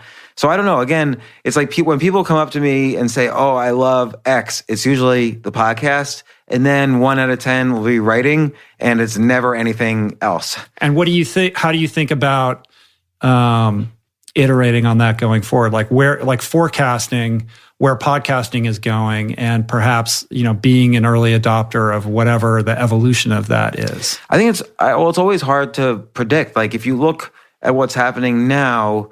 I mean, so we were doing the interview format, and a lot of people do that. And look, the most popular podcast in the world, the Joe Rogan Show, is the interview format. So that's kind of staying, but two people talking, I can't imagine is ever going to go out of style if it's a substantive, interesting, entertaining conversation. Yeah, and then what's interesting is that storytelling is hitting the top 10 or the top 50 or the top 100. So like true crime stories. So it's like back to 1920s dime novels about crime. That's what's shooting up the fastest right now in podcasting. And then I would say also podcasts, and I look at Joe Rogan as an example, podcasts with a bunch of comedians talking is interesting. And again, Joe Rogan's got the most popular podcast in the world, and he is a stand-up comedian. Often he has his comedian friends on. That's who he's interviewing. And so I wonder if that's because it's a safe place to have extreme opinions, but not be accused of being polarized in one way or the other. So like Joe and other people like that will say whatever they want. Like it's just insane what they'll say. And if they were like a big, intellectual or whatever, people would say, you can't say that, it's this. You can't say that about climate change, it's this about climate change. You can't say this about the Republicans or the Democrats, it's the other way. But Joe, you can't ever figure out what he's talking about. His genius is that, he's the first, he'll just say like, well, I'm a dummy comedian. Like you're why are you believing anything I have to say? Like, that's always his refrain. Jon Stewart said the same thing throughout the entire, even though everybody admitted they got all of their news from The Daily Show, Jon Stewart would always say, oh, I'm not a news guy, I'm just a comedian. But he knew we all got our news from The Daily Show. Right.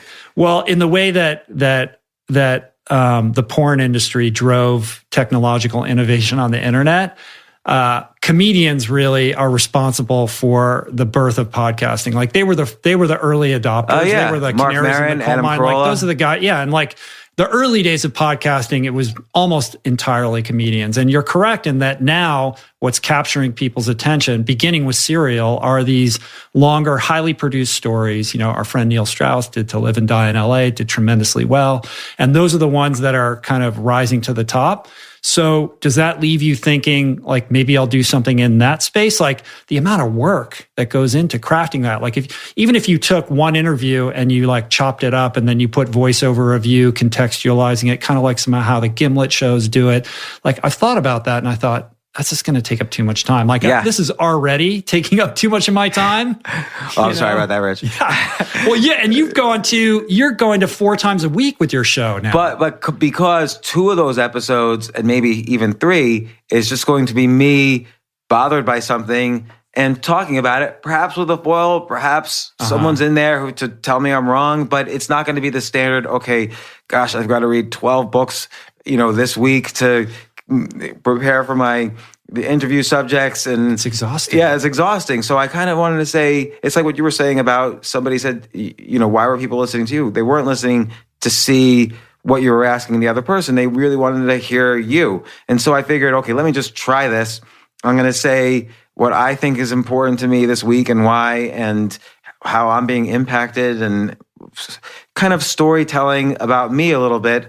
Or a big need people have is, like, say when Iran happened. So January 3rd, we attack this guy, we kill this guy, and my kids were saying to me, are we getting drafted? Is World War III about to happen? So there's this real fear among everybody, and I see it even in my kids. And so I called up a big military expert, and I said, I don't know anything, and there's just a bunch of what I call spectators out there arguing all day long on Twitter and Facebook like they know something. Just let me ask you a bunch of questions, answer them, and now I'll know some more. And so that's what I did. And I think calming people down is a good role for podcasters with an audience. If you can get those guests and not have a traditional guest, but like, this is really scaring me right now.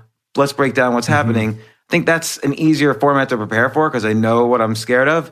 And I'm going to try doing that a little bit more as well. Yeah, I think that with that, then you have to embrace the idea of doing this contemporaneous with current events. Like, I'm trying to do interviews that withstand the test of time and have an evergreen nature to them.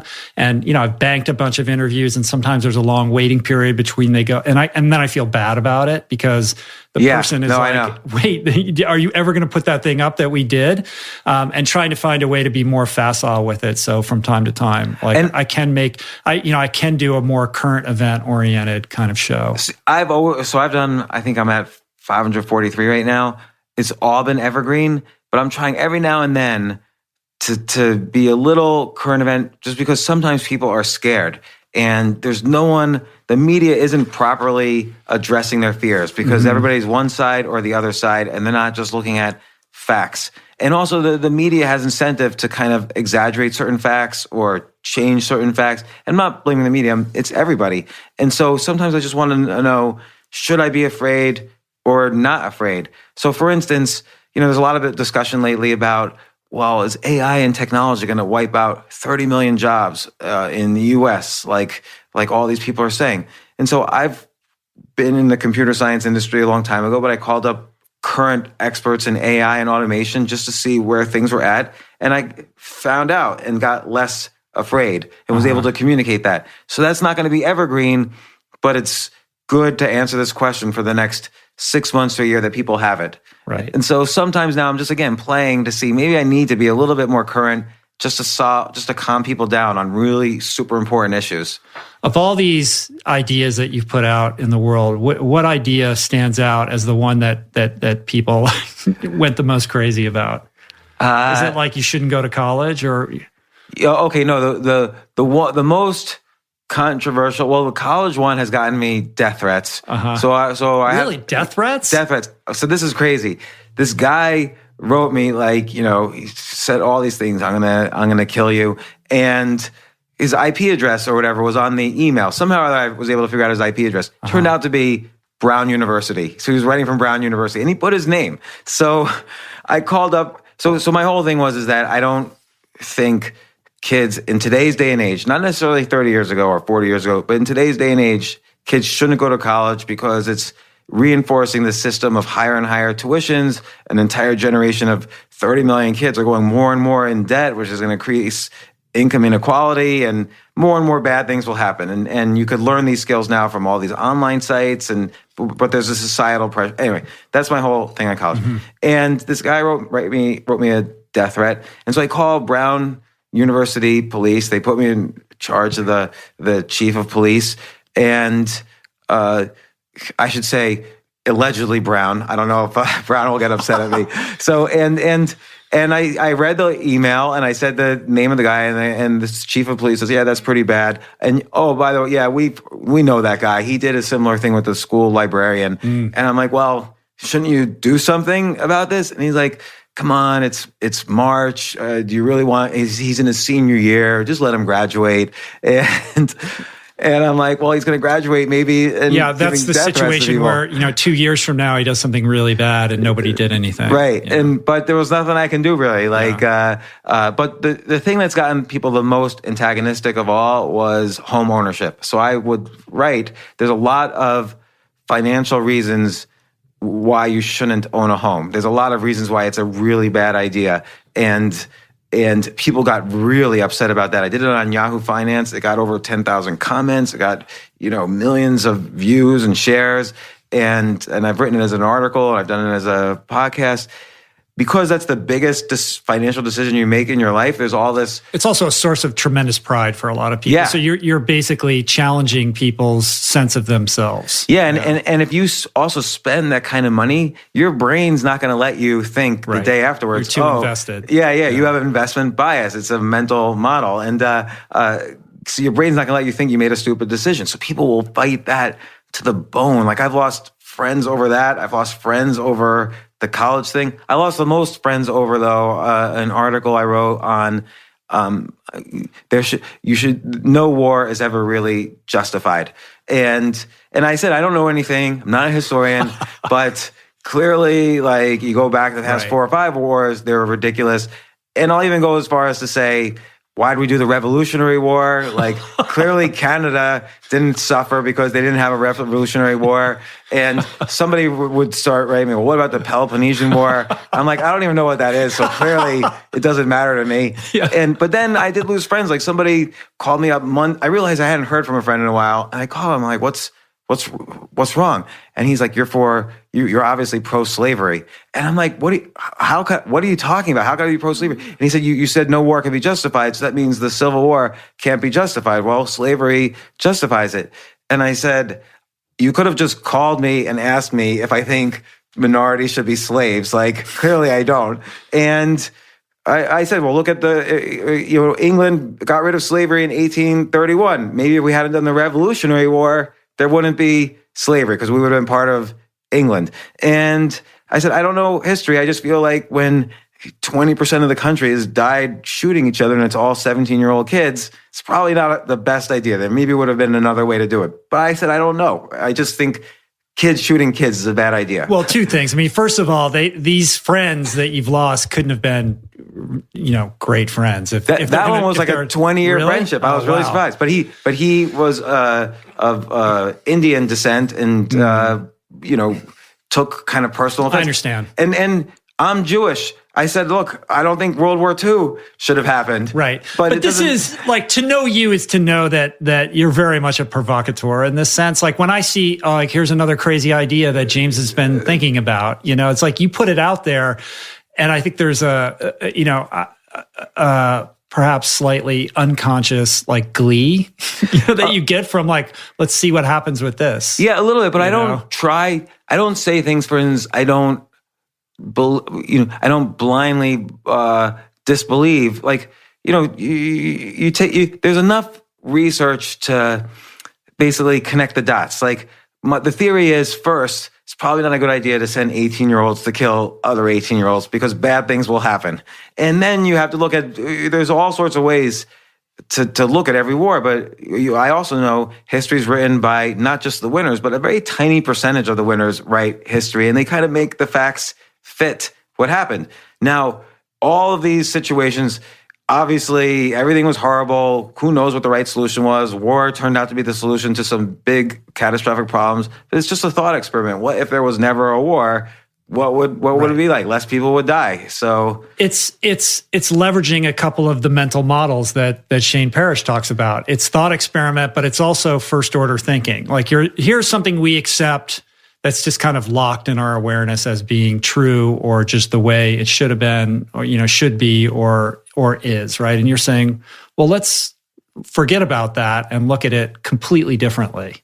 Yeah. And then taking kind of a counterintuitive position on it. Yeah, just a slight thing. We dropped the atomic bomb twice because the theory was that, and this is how history's been written, 1 million American lives would have been lost if we did a full-scale land invasion of Japan. I don't know if that's true.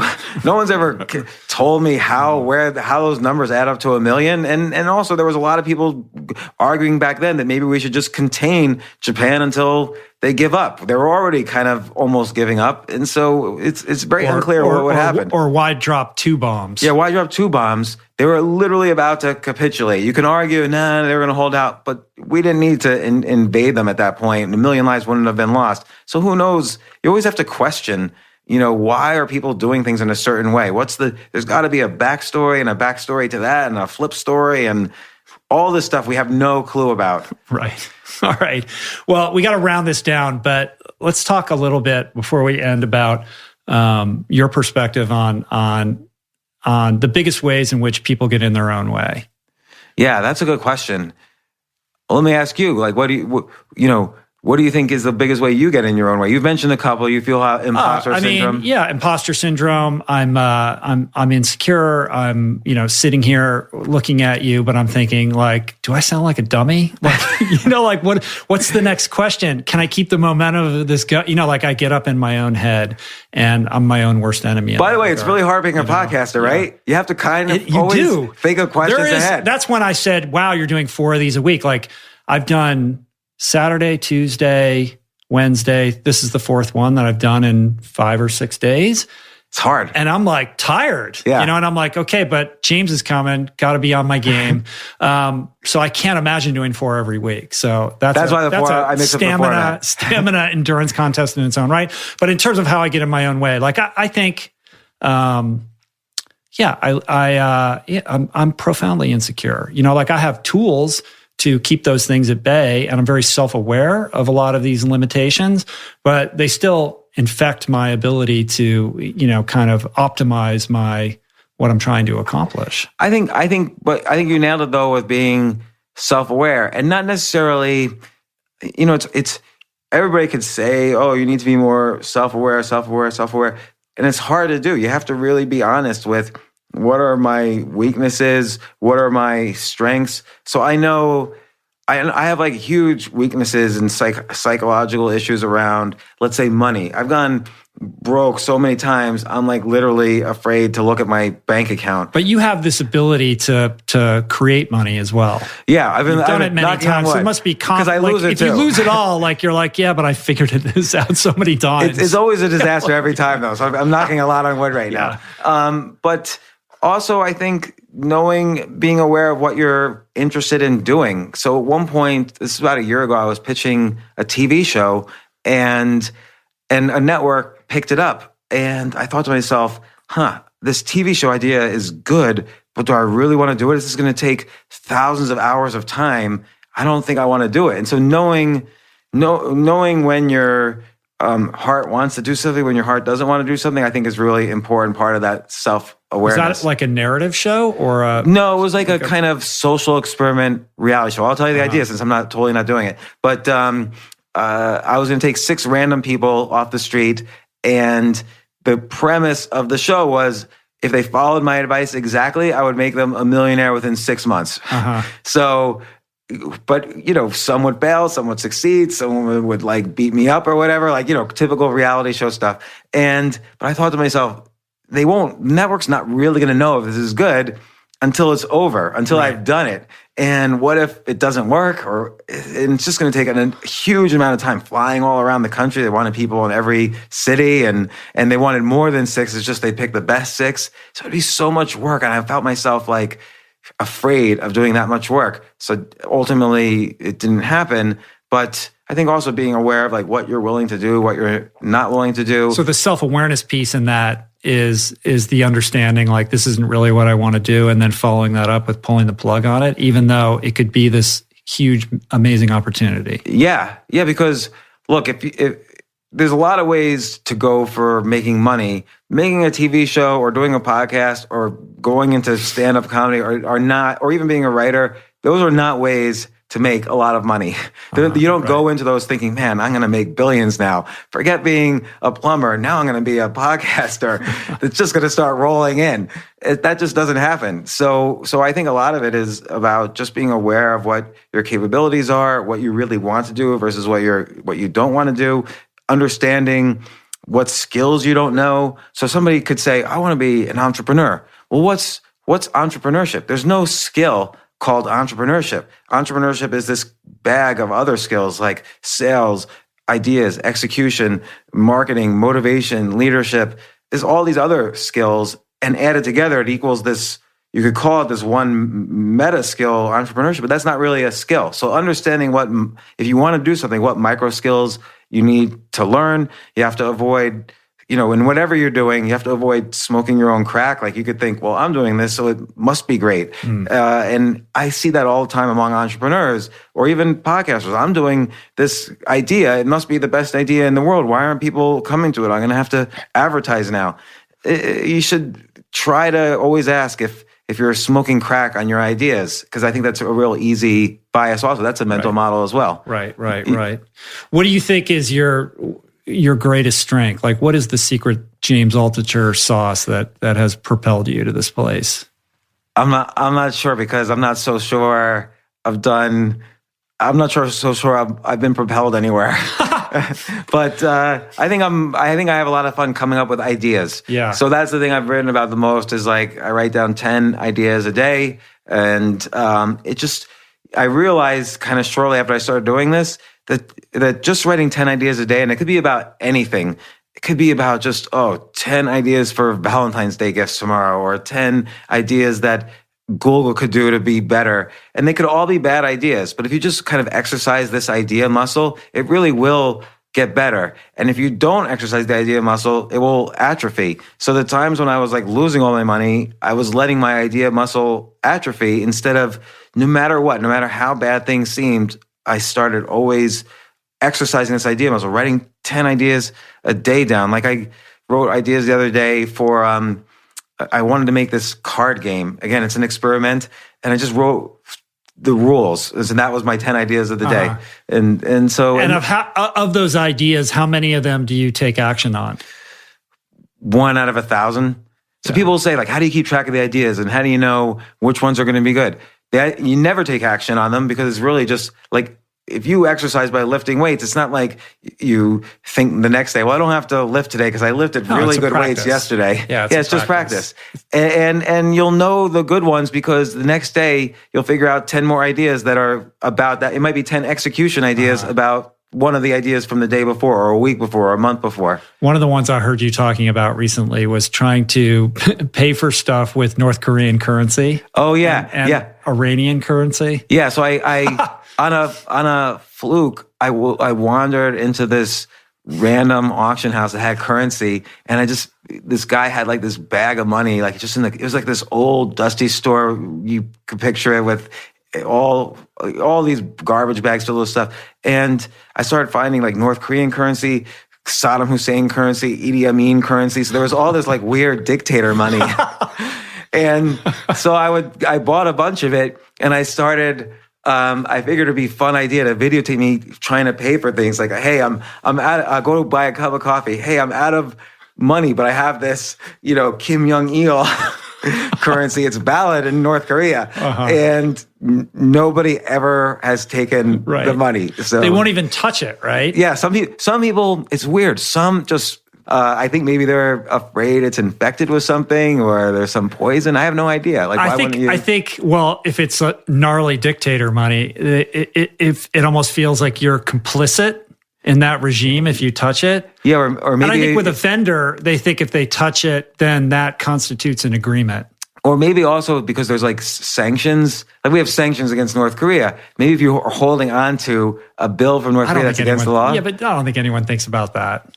It is weird. It is an interesting thing, though. Yeah, because I always ask people, why did you not touch it? And they're like, no, they specifically don't want to touch it. But they probably don't have a good answer for why. Yeah, they don't. Nobody has given me an answer. Yeah. They just don't want to. It like creeps them out. What's the next crazy experiment? And then we'll finish this thing. Well, there's a lot, really. There's this Skip the Line book that's coming up. And you're doing that with a traditional publisher. Yeah, so almost an experiment to go mainstream. It's like, what a crazy experiment. James is actually going to go the traditional route. Well, I really wanted to see how things have changed in that world. And I think they have a little bit, but and everything I thought initially was that they rely on your marketing ability as well is true. So, but now everybody sort of knows the story. Like that's they know you have to do that, and you know you have to do it.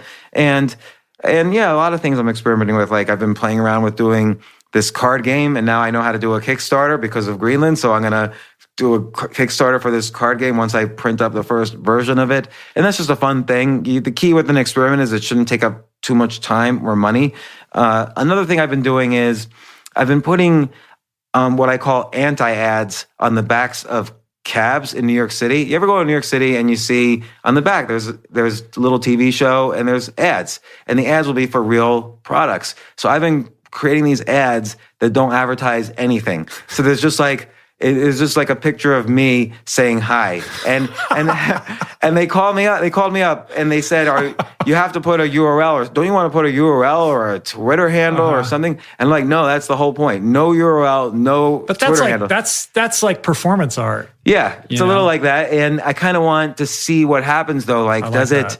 And I've had at least one instance, because I did this for a couple of months, or I'm doing this for a couple of months, and one guy now did come up to me last week, and he's like, you're that taxi TV guy. My 9-year-old loves you. And he took a selfie with me. He didn't know my name. He didn't know anything other than you said hi and a little sticker. Yeah, and the taxi TV people said, we can't run this, because originally it didn't even have hi on it. And they said, we can't run this. Just a picture of your face? Yeah, it was just a picture of my face. And by the way, it was really like, I was wearing a white t-shirt and I was standing next to a white background. So it was the worst possible way to structure a photo. And the taxi TV people said, we have to have a certain bar. We have, professional advertisers advertising on this. We can't run this. So they made me put, and they had a good idea, I can't say they made me, but they said, make it a little bit of a story. So I put hi on the first one and like hi again on the second one. And I forget what we put on the third one, like a math puzzle or something. But so that's an experiment. And I have like 20 So those of are these. Up in New York right now, cruising around? Yeah. Oh my God. And I have like 20 of these experiments going on, these different types of things like this that all seem small. And, also working on another TV show, which would be much less work, and experimenting with the format of the podcast. And it's just things I do all the time to figure out, okay, if it doesn't take time or that much money, I can do it. And so I do it. I love it. And I love you. You're fantastic. I love the work that you do. And you know what? Let me just say this. You look great and you seem really happy. And that makes me happy to see. Thank you, Rich. Yeah. I've been, I wish I could say how I've been living your healthy lifestyle, but I know you've taken stabs at it. Yeah, I've taken stabs. I remember one time you visited me and you were talking, and my daughter, I have my red-haired daughter, was about to turn full vegan. And I think listening to you actually put her over the edge. Like she was just like sitting there like wrapped while you were talking. And now she's been like literally a vegan ever since. It's almost 4 years later. I love it. So at least she's living that lifestyle, but I try to be healthy. Well, we're working. This is perhaps a new experiment for you. Yeah, could be. Yeah. Could be. All right, man. Well, to be continued. Yeah, definitely. Thank you, Rich, as always. And I look forward to our next get together on the air. Sooner rather than later, I hope. Cool. Peace. Plants.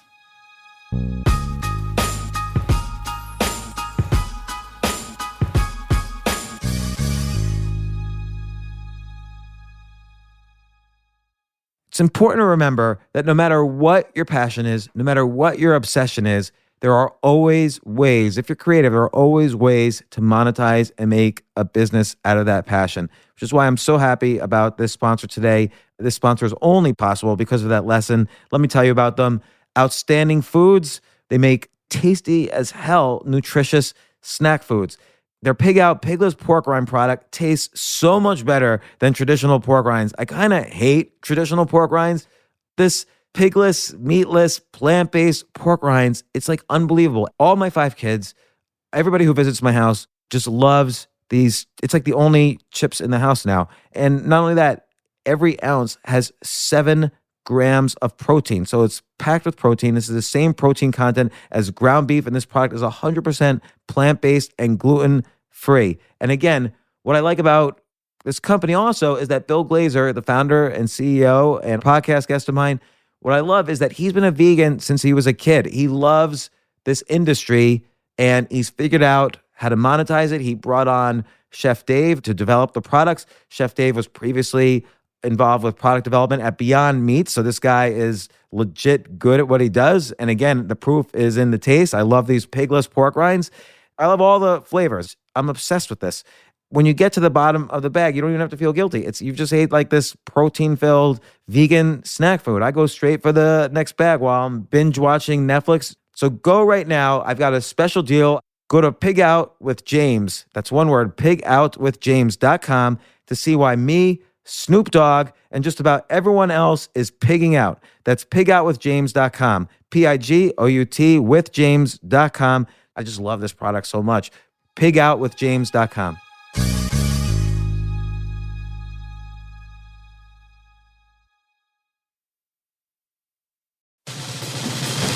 These days, we're all investors, trying to be smart with our money despite our worst impulses. But at iShares, we believe that deep down inside of every investor is a better investor. One that's just waiting to be let out. Explore iShares ETFs and insights and let your best investor out. Visit iShares.com for more information.